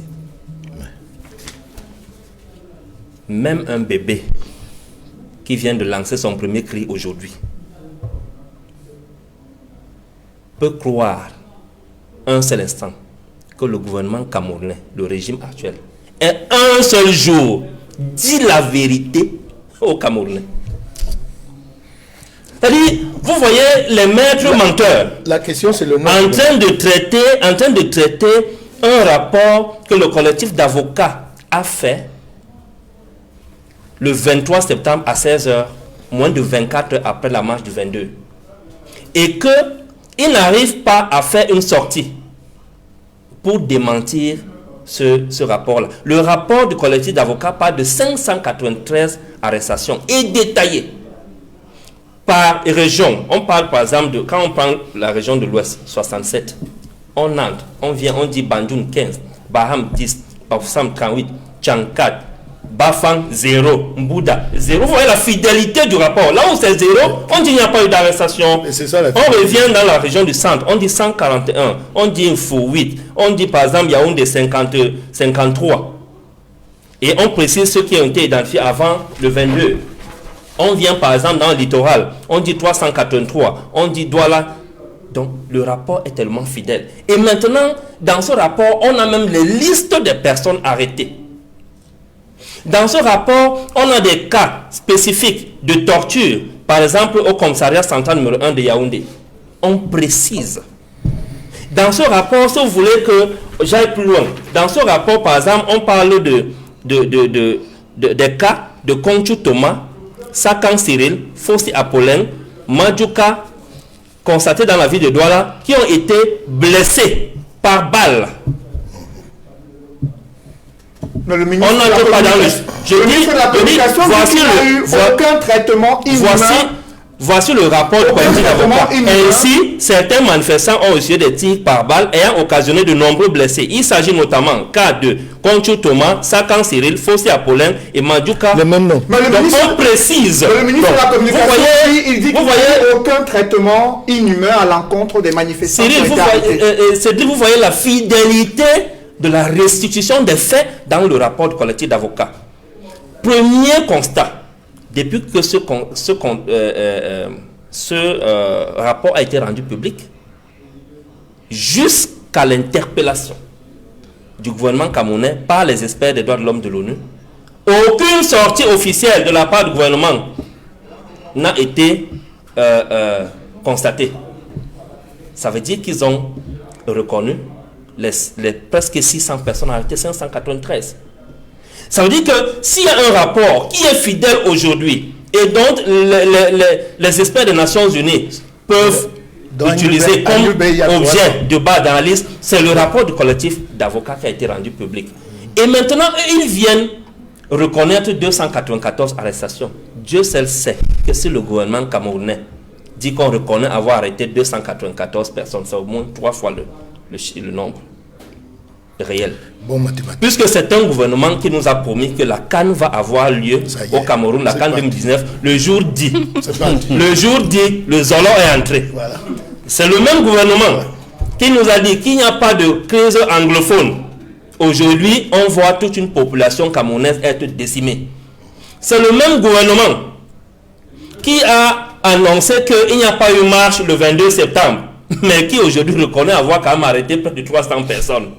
Vous voyez que de mensonges et de flops. Donc, la posture du gouvernement de vouloir nier en bloc le nombre exact des arrestations est une posture dilatoire. Ils sont en train de vouloir distraire les experts de l'ONU qui ont raison de les interpeller. Maintenant, il y a autre chose que moi je voudrais relever dans cela, dans ce rapport des experts des droits de l'homme de l'ONU. Ce sont les cas de torture. Dans le rapport, dans le communiqué du gouvernement, il nie toujours. Parce qu'il faut reconnaître que la démarche utilisée ici par le gouvernement camerounais est une démarche d'explication face à son patron. Voilà un gouvernement qui n'a jamais considéré son peuple. Parce que si le gouvernement camerounais considérait son peuple et considérait que des personnes arrêtées font partie de son peuple, ils auraient fait une sortie depuis pour donner l'éclairage sur la situation des arrestations. Mais ils ne l'ont pas fait. Ils ont attendu que leur patron, c'est-à-dire que l'Occident, les interpelle avant de commencer à se jeter dans les explications. Et maintenant, dans ce cadre-là, ils nient des cas de torture. Qui ne voit pas les images, les vidéos des conditions dans lesquelles sont détenus les marcheurs du 22 au commissariat central numéro 1 de Yaoundé. Les gens qui sont étouffés dans des cellules où on fait des selles. Excusez-moi d'utiliser le terme. On fait des selles. Les gens font des selles devant eux. Ils sont étouffés. On les empêche de respirer, de sortir. On n'ouvre même pas la cellule. On les laisse. Il y en a qui font des besoins sur eux, qui se soulagent sur eux, volontairement. Donc, tout le monde voit ces cas de torture. Il y a une pétition que les détenus du commissariat central numéro 1 ont fait, adressée au commissaire du gouvernement. Ils ont fait une pétition. Nous avons cette pétition-là. Donc, ça veut dire que l'opinion publique nationale et internationale doit retenir que le seul rapport fidèle sur les arrestations du 22 septembre 2020 est celui du collectif d'avocats. Alors, justement, après vous, Pierre-Emmanuel Bignam, Edouard Fauchivi, pourquoi il y a ces actes de torture à l'encontre de ces manifestants placés en détention? Pourtant, il y a des possibilités d'améliorer les conditions de détention. Qu'est-ce qui explique une telle situation? Moi, je n'ai absolument rien à dire par rapport à votre question. Je ne vois pas si vous allez contre les lois de la République. Vous devez être torturé. C'est pas torturé. Je n'ai pas dit ça. C'est vous qui avez dit. Je vous pose la question. C'est vous avez dit. J'ai dit, on ne peut pas. C'est vous qui posez. C'est vous qui avez dit. Moi, aujourd'hui, depuis qu'on fait ce débat, je reste sur la cause. Et je reste sur la position d'un parti politique de formation pour dire que le jour où je verrai, si on m'avait dit que les responsables du MRC ont été torturés et que je connais le nom, j'aurais dit oui. Mais quand on prend un pauvre enfant de fond de Bepanda, de Newbel, de kilomètre 14, et on parle, vous comprenez que les responsables, la politique a changé complètement des données où ce ne sont plus les responsables politiques qui doivent être devant la scène. Est-ce qu'on l'a torturé? Donc, depuis que vous parlez là, vous ne parlez pas de ça. Je dis, entre le rapport qu'il est en train de dire et le rapport du gouvernement, je m'entrais à ce que le gouvernement dit. Parce que s'ils étaient puisque c'est le rapport, il dit que c'est leur rapport qui fait foi, ils auraient au moins montré cette idée. Même en Garbou, ils ont nié qu'il y a un massacre. Je vous en prie, il a la parole. Edouard Fauchivi a la parole. Pierre-Emmanuel, je vous en prie, Edouard Fauchivi a la parole. Je ne comprends pas pourquoi aujourd'hui ceux qui assurent la garde de ces prévenus peuvent donner autant de maltraitance, comme je peux dire. Parce qu'en réalité, je viens de dire avec Serge tout à l'heure qu'ils n'ont pas besoin d'être là. Et je le dis à haute voix au monsieur à mon vision. Ces jeunes qu'on a arrêtés, les 600, puisque je vais rester dans son... Puisqu'il faut faire plaisir, faire plaisir à Bihan. Donc, les 1000 qu'on a arrêtés, je me demande comment 300 peuvent aller à Newbel et puis depuis on n'en parle pas. Donc, je dis, on n'a pas besoin de les envoyer là-bas. Je le dis à haute voix. Et on n'a pas besoin des experts de l'ONU pour venir nous dire de libérer ce jeune. On n'a pas besoin. Frapper sur le tambour lorsqu'on n'a pas chauffé les liens pour la logistique, ça ne résonne pas. Il faut qu'ils comprennent aujourd'hui que quand on va les laisser, et je reviens sur ça, et que demain, le mardi, parce que mardi il y a marche, je crois que tous les mardis il y a marche, il faut qu'ils disent à leur patron de rester devant pour qu'ils viennent derrière. Parce qu'aujourd'hui, vous voyez les tortures. Je me pose la question de savoir, mais regardez-le, M. Biya, on ne l'a pas torturé. Quand il va sortir de cette télévision en descendant, la police ne sera pas là pour l'arrêter et aller le torturer. Serge et moi. Mais on n'arrête que ceux qui sont allés contre les lois de la République. Mais commençons d'abord par éviter de nous mettre contre les lois de la République pour venir pleurer maintenant de principe de droits de l'homme. Pourquoi Edouard Fauchivet, vous ne vous intéressez pas aux motifs de cette marche? Mais les motifs, je l'ai dit. À la crise dans le nord-ouest. Mais les motifs, je l'ai dit. La réforme consensuelle du système électoral. Pourquoi le gouvernement n'accorde pas une ouverture avec l'opposition pour pouvoir traiter de ces problèmes-là et mettre fin à ces manifestations de l'opposition? Dans ces cas, il faut bien me suivre. Les partis politiques. Des solutions consensuelles, c'est ça? Nous avons, les partis politiques ont ce qu'on appelle les périodes réelles de revendication. Je dis bien, et je parle sur le contrôle de quelqu'un qui a mené ce combat. Les élections régionales n'ont rien à voir avec la modification du code électoral. Si vous voulez exciter la population, vous les excitez. Je dis bien, le code, la convocation du collège électoral régional n'a rien à voir avec la modification du code électoral. Mais cette modification du code électoral, elle est demandée depuis laissez-moi venir. Et les CAM l'a demandé. Laissez-moi venir. Les partenaires du Cameroun l'ont suggéré. Laissez-moi venir. L'opposition a revendiqué que ça fait déjà Monsieur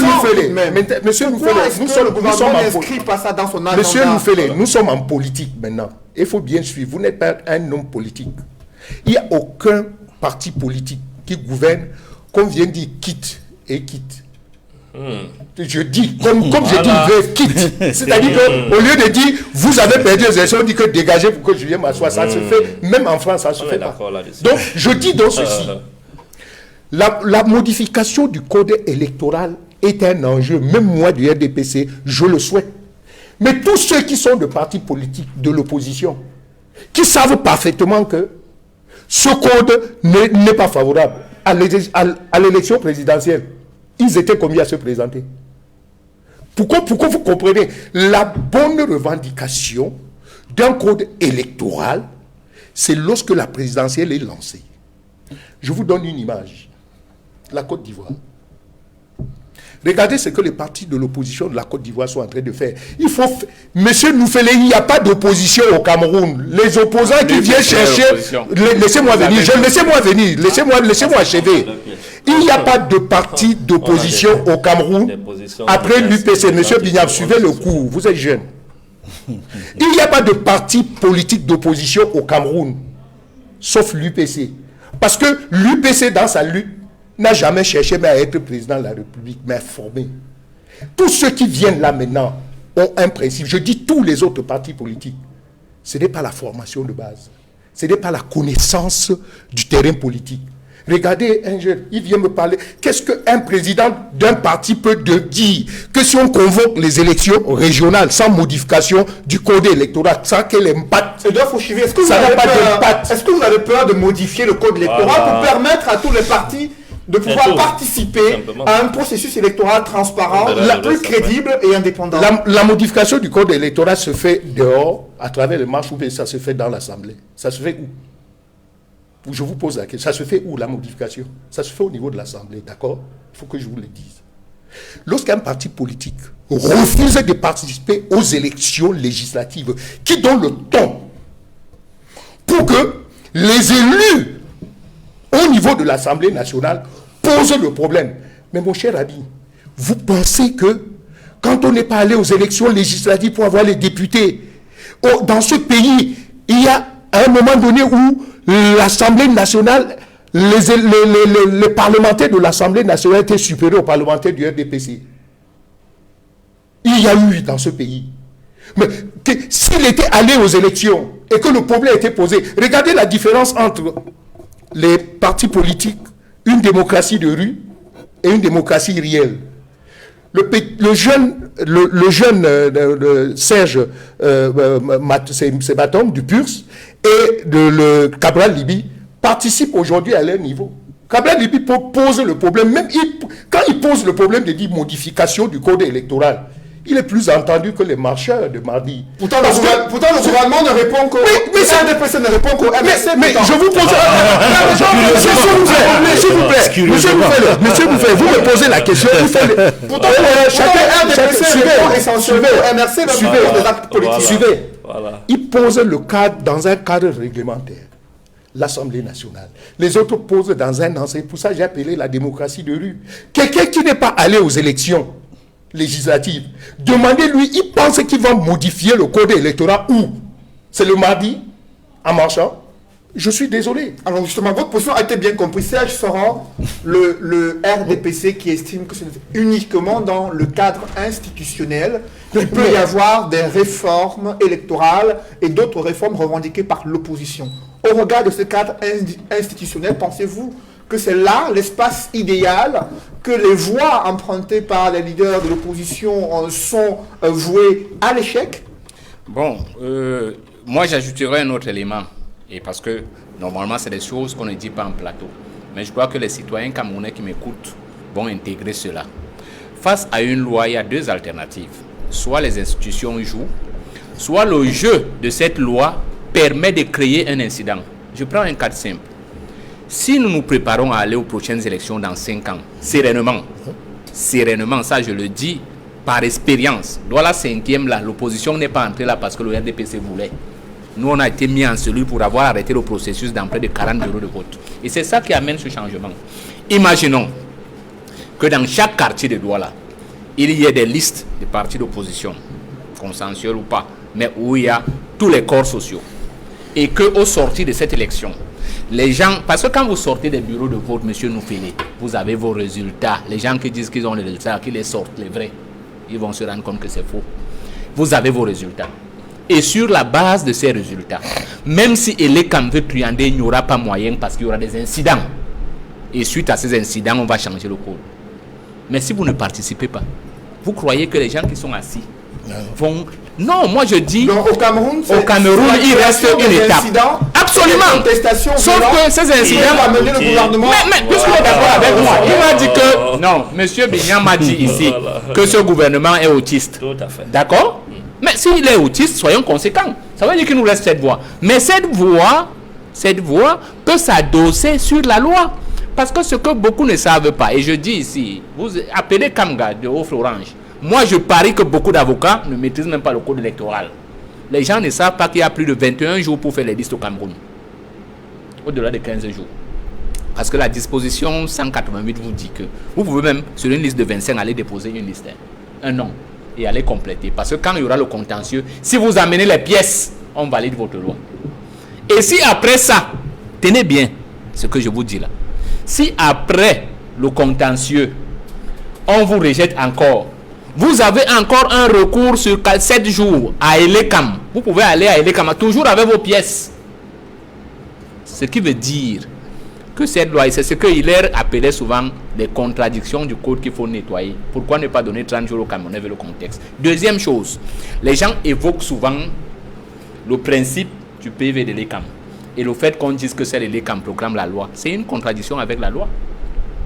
Ah oui, parce qu'on dit ceci, que tous les partis présents ont leur PV. Et qu'un PV doit être affiché devant chaque bureau de vote. Si je prends le cas des municipales, ça veut dire quoi en clair? Vous des médias, si vous affichez ces PV-là, vous n'avez pas violé les lois. Vous n'avez pas violé la loi, personne ne peut vous arrêter. Puisque c'est la loi qui le dit, qu'on affiche. Et vous avez filmé ce qui est affiché. Donc, ceux qui disent donc souvent, c'est pas que je vais entrer en contradiction avec eux, hein. Ils auraient pu filmer les 22 000 PV et les montrer aux Camerounais. Donc sortons de ce débat. Moi je dis, en fait on est en train de perdre du temps sur des choses qu'on sait. Nous avons tous dit ici que l'Afrique est victime de la violation impérialiste et que ceux qui nous gouvernent depuis 50 ans ont échoué parce qu'ils n'avaient pas été formés pour se mettre au service de nos peuples. Maintenant, nous avons besoin des citoyens qui sont conscients qu'ils doivent travailler pour l'Afrique. Et ça ne regarde pas seulement ceux qui sont directement au régime. Si nous regardons à l'extérieur, il y a une pléthore, même dans ceux qui se réclament de l'opposition, qui sont au service de l'extérieur. Il y a une pléthore. C'est pour ça que nous, on en appelle à une démocratie de consensus pour l'Afrique. Et cette démocratie de consensus, comme je le dis et je me fais me répéter, veut que quand il y a un délit politique, qualifions ça ainsi, on prenne des mesures politiques. Là, je m'adresse aux magistrats, aux hommes de loi qui sont là. Ils n'ont pas besoin d'enfermer les petits citoyens qui voulaient se défouler. Quand il y a un problème de fond, comme celui du jeu sur la guerre du Nord-Ouest et du Sud-Ouest, sur le code électoral, asseyons-nous pour questionner les causes profondes. Et l'une des causes profondes, ce sont ces fameux experts fictifs de l'ONU qui n'ont même pas la qualité de ceux que nous avons au Cameroun. Moi, je vous le dis, je les connais. Ce qu'ils ont dit est un faux rapport. Si vous voulez, monsieur Noufélé, parce que ça, c'est des choses qu'on doit payer.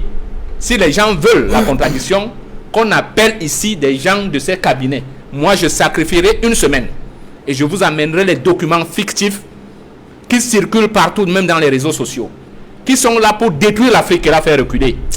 Alors, je suis d'accord avec vous que nous avons un combat. C'est terrible. Un combat. Non, c'est pas terrible, monsieur Bigna. C'est très sérieux ce que je dis. Un rapport je ne que le collectif d'avocats a fait. Je ne parle pas de votre rapport. Okay. Et votre, même si je m'intéresse ils se sont basés si je m'intéresse sur votre rapport, Maître Sim dans les radios a dit que vous n'aviez pas eu accès aux données dans les polices. Ça veut dire que votre rapport même peut être mis à caution.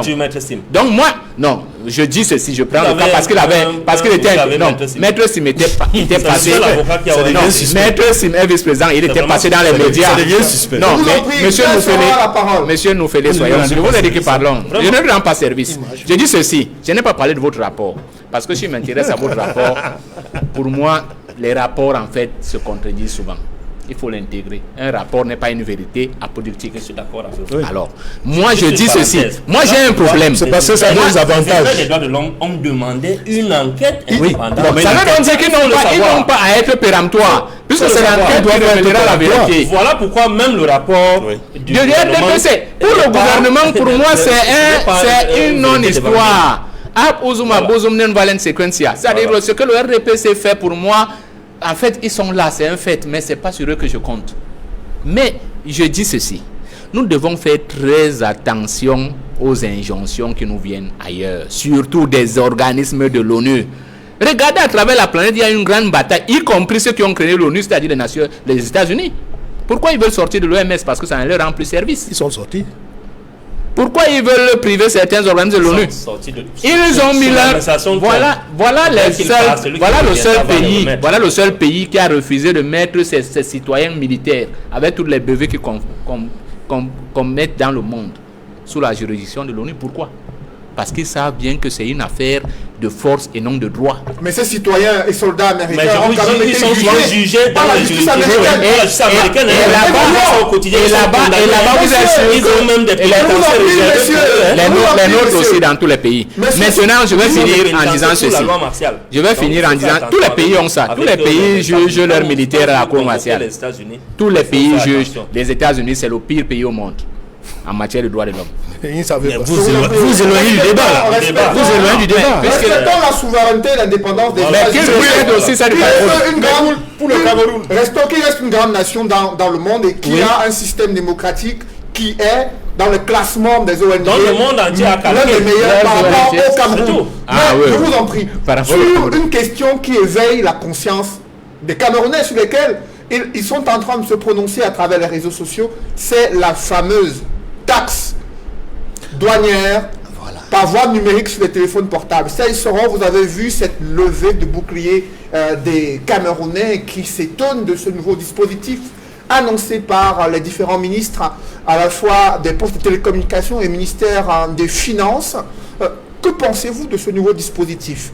Il est illégal, illégitime, et il faut que les avocats, qu'il y ait des collectifs d'avocats qui saisissent rapidement les juridictions. Pourquoi vous estimez qu'il est illégal et illégitime? Déjà parce que ce n'est pas aux citoyens de payer les taxes de douane sur un schéma. Non, laissez-moi terminer, monsieur Fauchivé.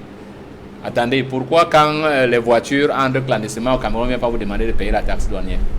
Qui est chargé de prélever les douanes? Et où? N'est-ce pas aux entrées des marchandises? Je vous dirai. Maintenant, deuxièmement, comment va-t-on être sûr que mon téléphone à moi n'a pas payé la douane? Et pourquoi? C'est à travers mon argent, donc mon portefeuille. De quel droit peut-on entrer dans votre compte bancaire sans votre avis pour vous prélever de l'argent? C'est pas illégal? C'est illégal.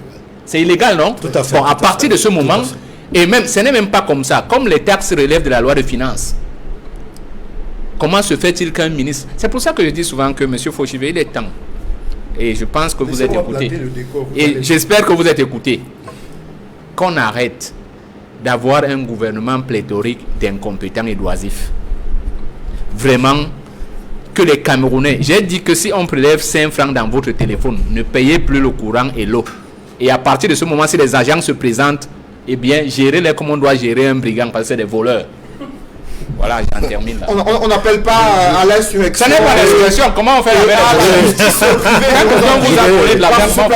Mais Edouard Fauchivé, vous qui êtes expert des questions économiques, logistiques et transports, vous avez suivi cette levée de bouclier de la part des Camerounais, cette vague de contestation de cette nouvelle disposition de la taxe et droit de douane par voie numérique sur les téléphones portables. Le schéma indiqué par le gouvernement pour prélever ces taxes pose problème. Quel est votre regard sur ce sujet? Vraiment, là, je vais tout à l'heure vous surprendre, mais il faut déjà planter le décor, le contexte pour que vous compreniez. Dans le commerce international, la douane, toute marchandise qui traverse une frontière doit payer normalement la douane. Dans la logique, le consommateur paie la douane invisible. Ça veut dire que la douane est payée par l'importateur, mais chaque consommateur paye la douane, il faut le dire. Ça, c'est très important. Maintenant,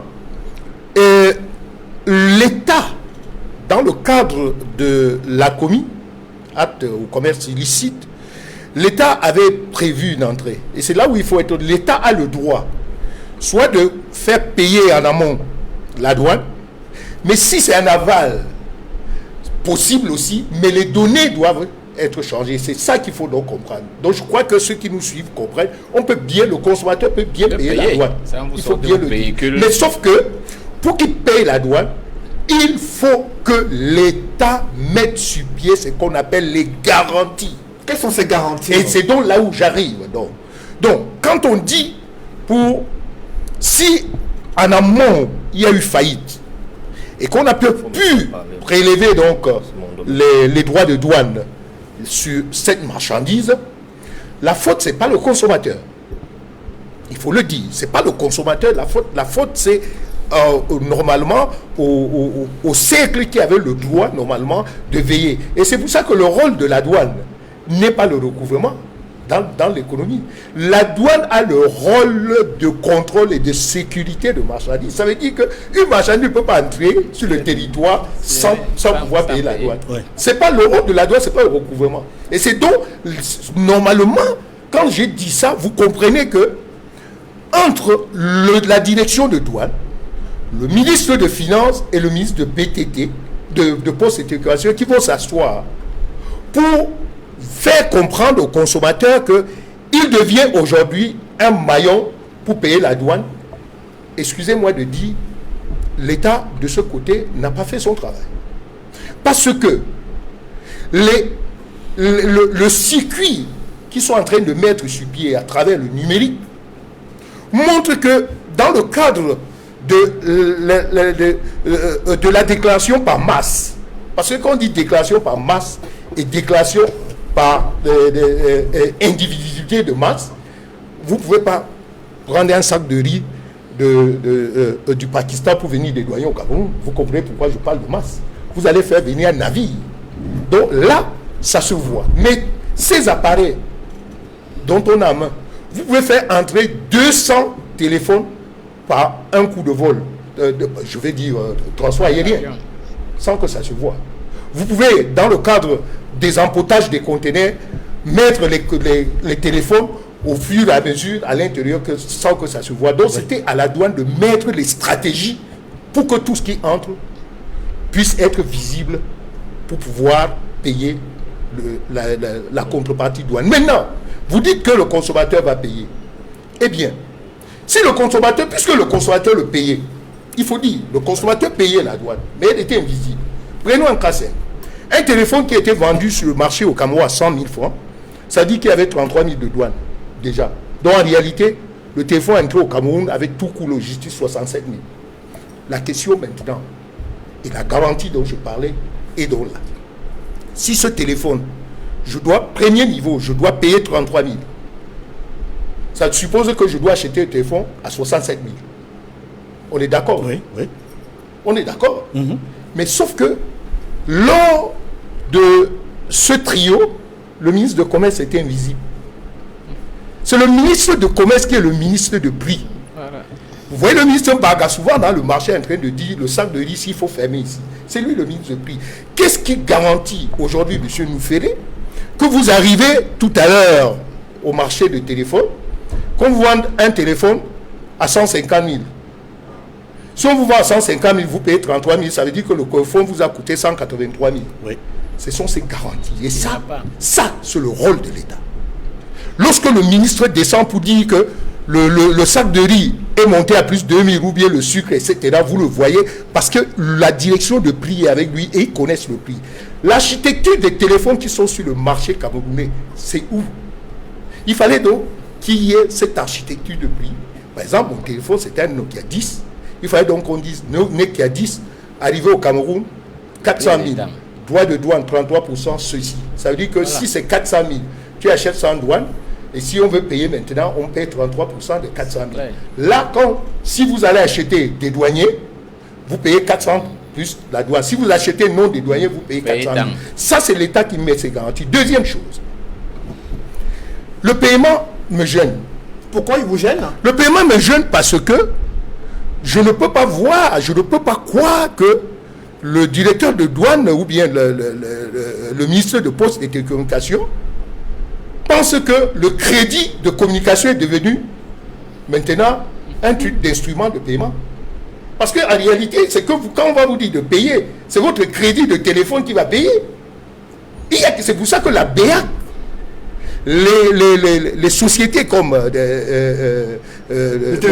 les téléphonie mobiles sont en train d'alerter la Banque centrale pour demander est-ce que vous accordez, parce que si vous prenez le crédit téléphone comme élément de paiement, mais la Banque centrale va vous frapper parce que la banque, cette monnaie ne sera pas contrôlée par la Banque centrale.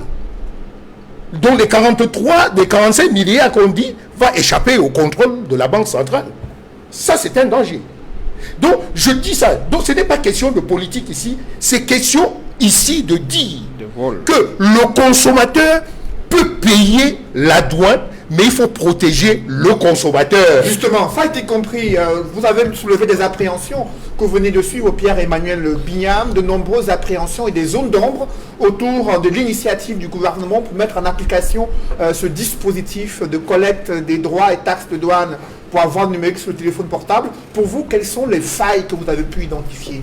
Je tiens d'abord à, parce que nous sommes fair play, au MRC, à féliciter M. Faucheveux sur la pertinence de son analyse sur cette question-là. C'est quelque chose qu'on ne voit pas souvent de la part de beaucoup de ses camarades. Vraiment, M. Faucheveux, mes félicitations. Bon, maintenant, revenons sur cette fameuse taxe-là. Il faut que les Camerounais sachent que ceci arrive. Parce que je vais questionner les causes qui ont poussé à ce qu'on arrive là. Ceci arrive, première chose, à cause de la porosité de notre douane. Non, la porosité de frontière, pas de la douane. Non, je dis la douane, beaucoup plus. Parce que les téléphones, les smartphones, qu'on appelle généralement les devices, smartphones, tablettes, mobile broadband, c'est-à-dire que les routeurs, Wi-Fi, les flybox, c'est mon domaine. La plupart du temps, selon les termes du commerce international, je parle sous le couvert d'un expert en logistique, on parle, selon les incoterms, on parle de FOB, des free on board, les différents prix, et on parle de CIF. Avant le CIF, c'était le CIP. Aujourd'hui, c'est le CIF. Le free on board vous dit que c'est le prix, pas à l'usine. Parce que l'une des choses qu'on doit questionner sur cette loi, quand on parle, la loi parle du prix usine. Non. Non, S-Word, c'est pas possible. Le FOB n'est pas le prix usine. C'est pas le prix usine. Le prix usine, c'est S-Word. Voilà. Donc c'est un prix, le FOB dia c'est un prix sur lequel on a déjà mis tout ce qu'il y a le coût de production. Voilà. Maintenant, quand on revient au niveau de la douane, ce que je veux faire savoir, c'est que 95% des smartphones et tablettes au Cameroun n'entrent pas par les bateaux, par le port. Oui. Mais c'est par air. C'est-à-dire quand on fait, puisque c'est quelque chose que je fais constamment, quand on fait une proforma à une société, par exemple, de téléphonie mobile qui est en train d'importer ou à un distributeur, on met la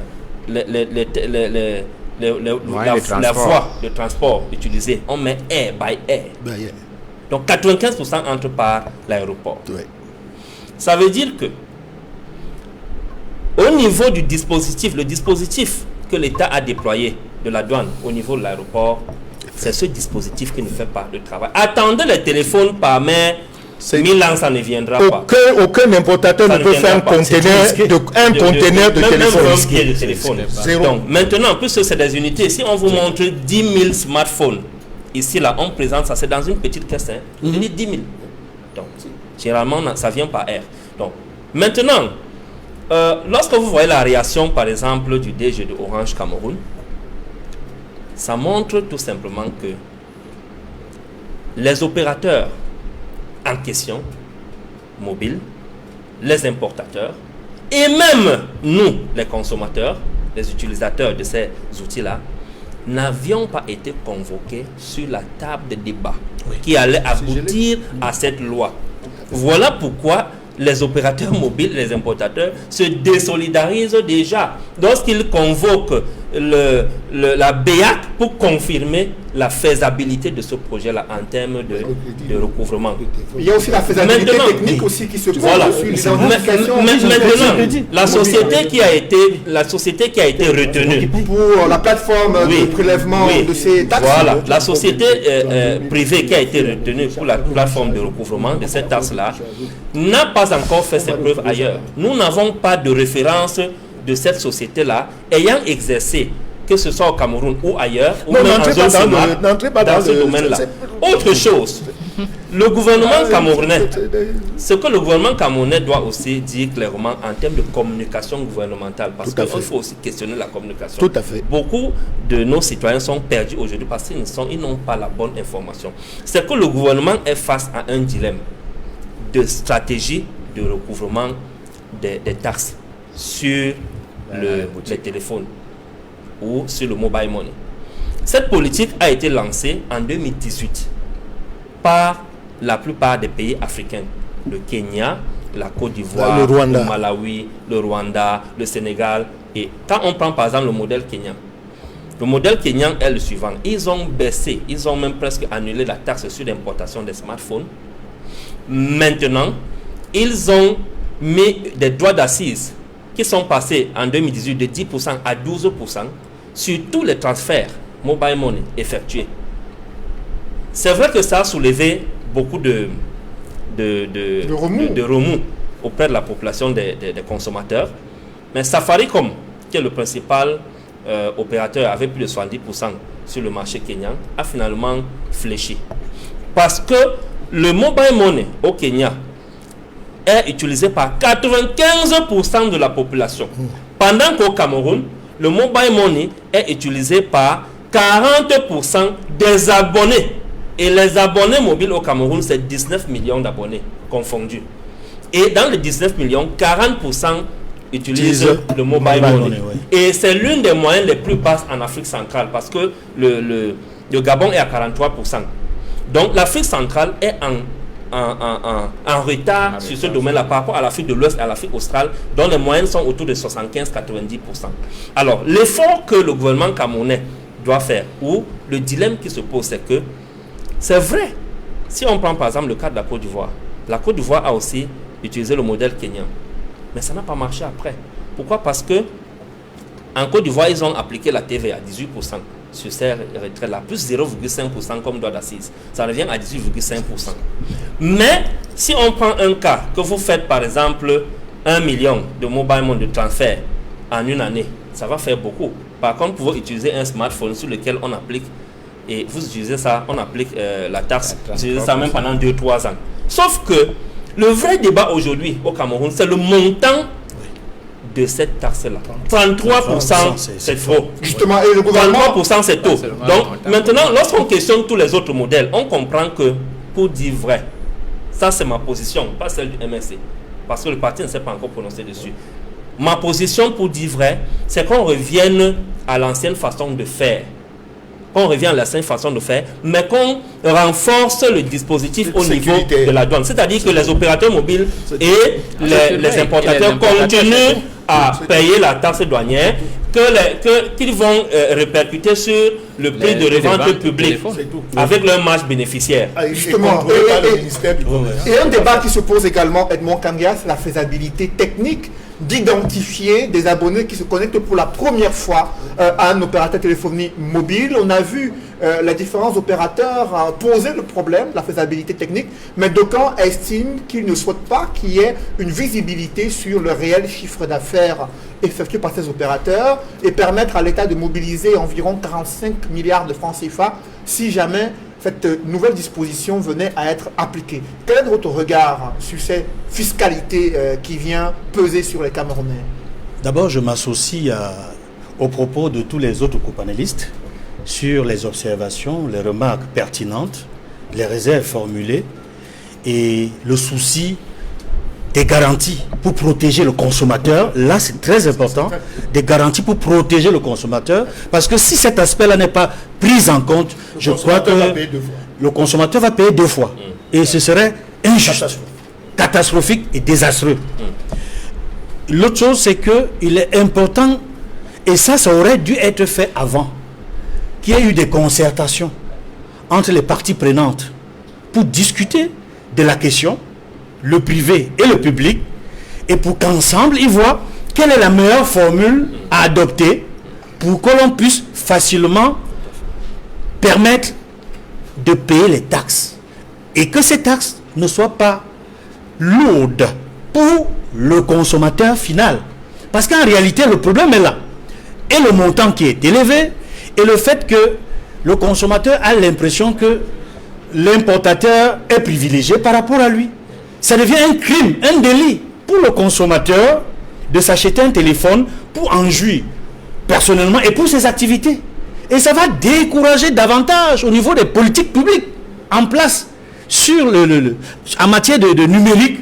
Vous savez qu'aujourd'hui, il y a beaucoup de choses qui sont dites par le gouvernement et dans la plupart des pays en Afrique et partout à travers le monde. On a besoin du téléphone, on a besoin d'Internet. Et si déjà les taxes sont aussi élevées, il me semble que ce sera difficile. Je voulais permettre au pays d'avancer. C'est pour dire que, toujours à travers ce que M. Bignard dit, en voie de solution, bien retourné, mais il y a autre chose. C'est que nous nous engageons aujourd'hui vers l'économie numérique. Oui. Si cette taxe aujourd'hui décourage la population, l'économie numérique est foutue. Oui. Voilà. Ça c'est d'un. Oui. Et de deux, maintenant, l'État, au vu de la proposition faite par M. Bignard, l'État peut faire une technique de contournement. La technique de contournement, c'est quoi? C'est de faire la production maintenant de téléphones locaux. Oui. On fait les chaînes de production ici, et puis la douane est égale à 0. La douane est égale à 0. Chacun sait que quand le téléphone sort de côté de la chaîne de Bassa, ça coûte 20 000 francs, donc je dois payer par exemple de 33%. Ça ne va pas gêner le consommateur. Donc il faut mettre une chaîne. Justement, ça m'avait contacté. Ça sera maintenant la parole. Lorsque le gouvernement le fait, des parlementaires estiment que le gouvernement peine à pouvoir boucler ses engagements budgétaires et à la recherche de l'argent pour faire face à ces déficits, et que même 2021 pourrait être davantage difficile en matière d'augmentation des impôts sur le contribuable camerounais et sur les citoyens ordinaires. Qu'est-ce que vous en pensez? Je pense que les parlementaires camerounais font de la politique politicienne. je parle sous le contrôle de M. Edouard Forchier, le gouvernement de M. Biya a suffisamment d'argent. Et il ne faut même, c'est pour ça que pour moi, il n'est même pas question de leur donner l'occasion de continuer à essorer les Camerounais dont le pouvoir d'achat a atteint la lie. Il n'y a pas besoin de cette taxe pour moi. C'est-à-dire qu'il faut arrêter ça. Il faut cesser de faire des Camerounais pour des moutons de panurge et des vaches à lait contre à volonté. Le Camerounais a son pouvoir d'achat qui ne lui permet même pas de vivre décemment. Sauf pour ceux qui sont dans le camp des ayants droit de tout et qui prélèvent à tout moment. Prenez seulement les parcs automobiles de tous les ministères et des directions générales. Si on les liquide, on aura suffisamment de réserves pour résoudre le problème. Deuxièmement, je crois qu'il faut qu'on change de paradigme économique.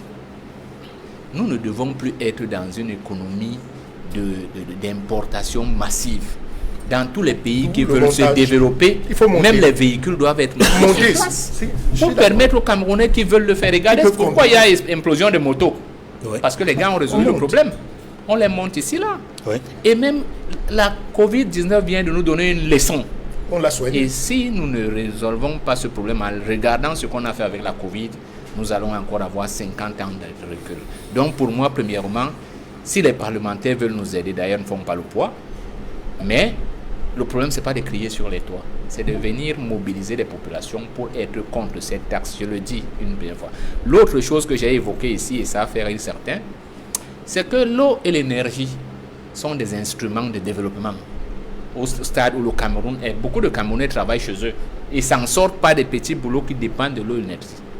Il n'est pas question que parce que vous avez un mois d'arriéré, on vienne vous priver d'eau. L'eau, c'est la vie. Il faut qu'on cesse de priver les pauvres Camerounais dont certains peinent à avoir leur retraite parce que des gens en service dans l'État ont, n'est-ce pas, spolié le bien public. Il y a des retraités qui n'ont pas de quoi vivre et on vient leur priver de l'eau parce qu'ils ont un mois d'arriéré. Mais il faut arrêter ça. Et j'exhorte les futurs, n'est-ce pas, exécutifs régionaux à prendre des décisions dans ce sens. Si la société Camwater ne peut pas servir les Camerounais, eh bien qu'on la fasse imploser et qu'on crée d'autres sociétés dans chaque région. On ne peut pas être dans un pays où chaque département a un nombre de cours d'eau et l'eau c'est l'élément le plus facile. On peut prendre l'eau des caniveaux et on la transforme de manière la moins coûteuse et vous la consommez, vous n'aurez aucun problème. Deuxièmement, l'énergie électrique.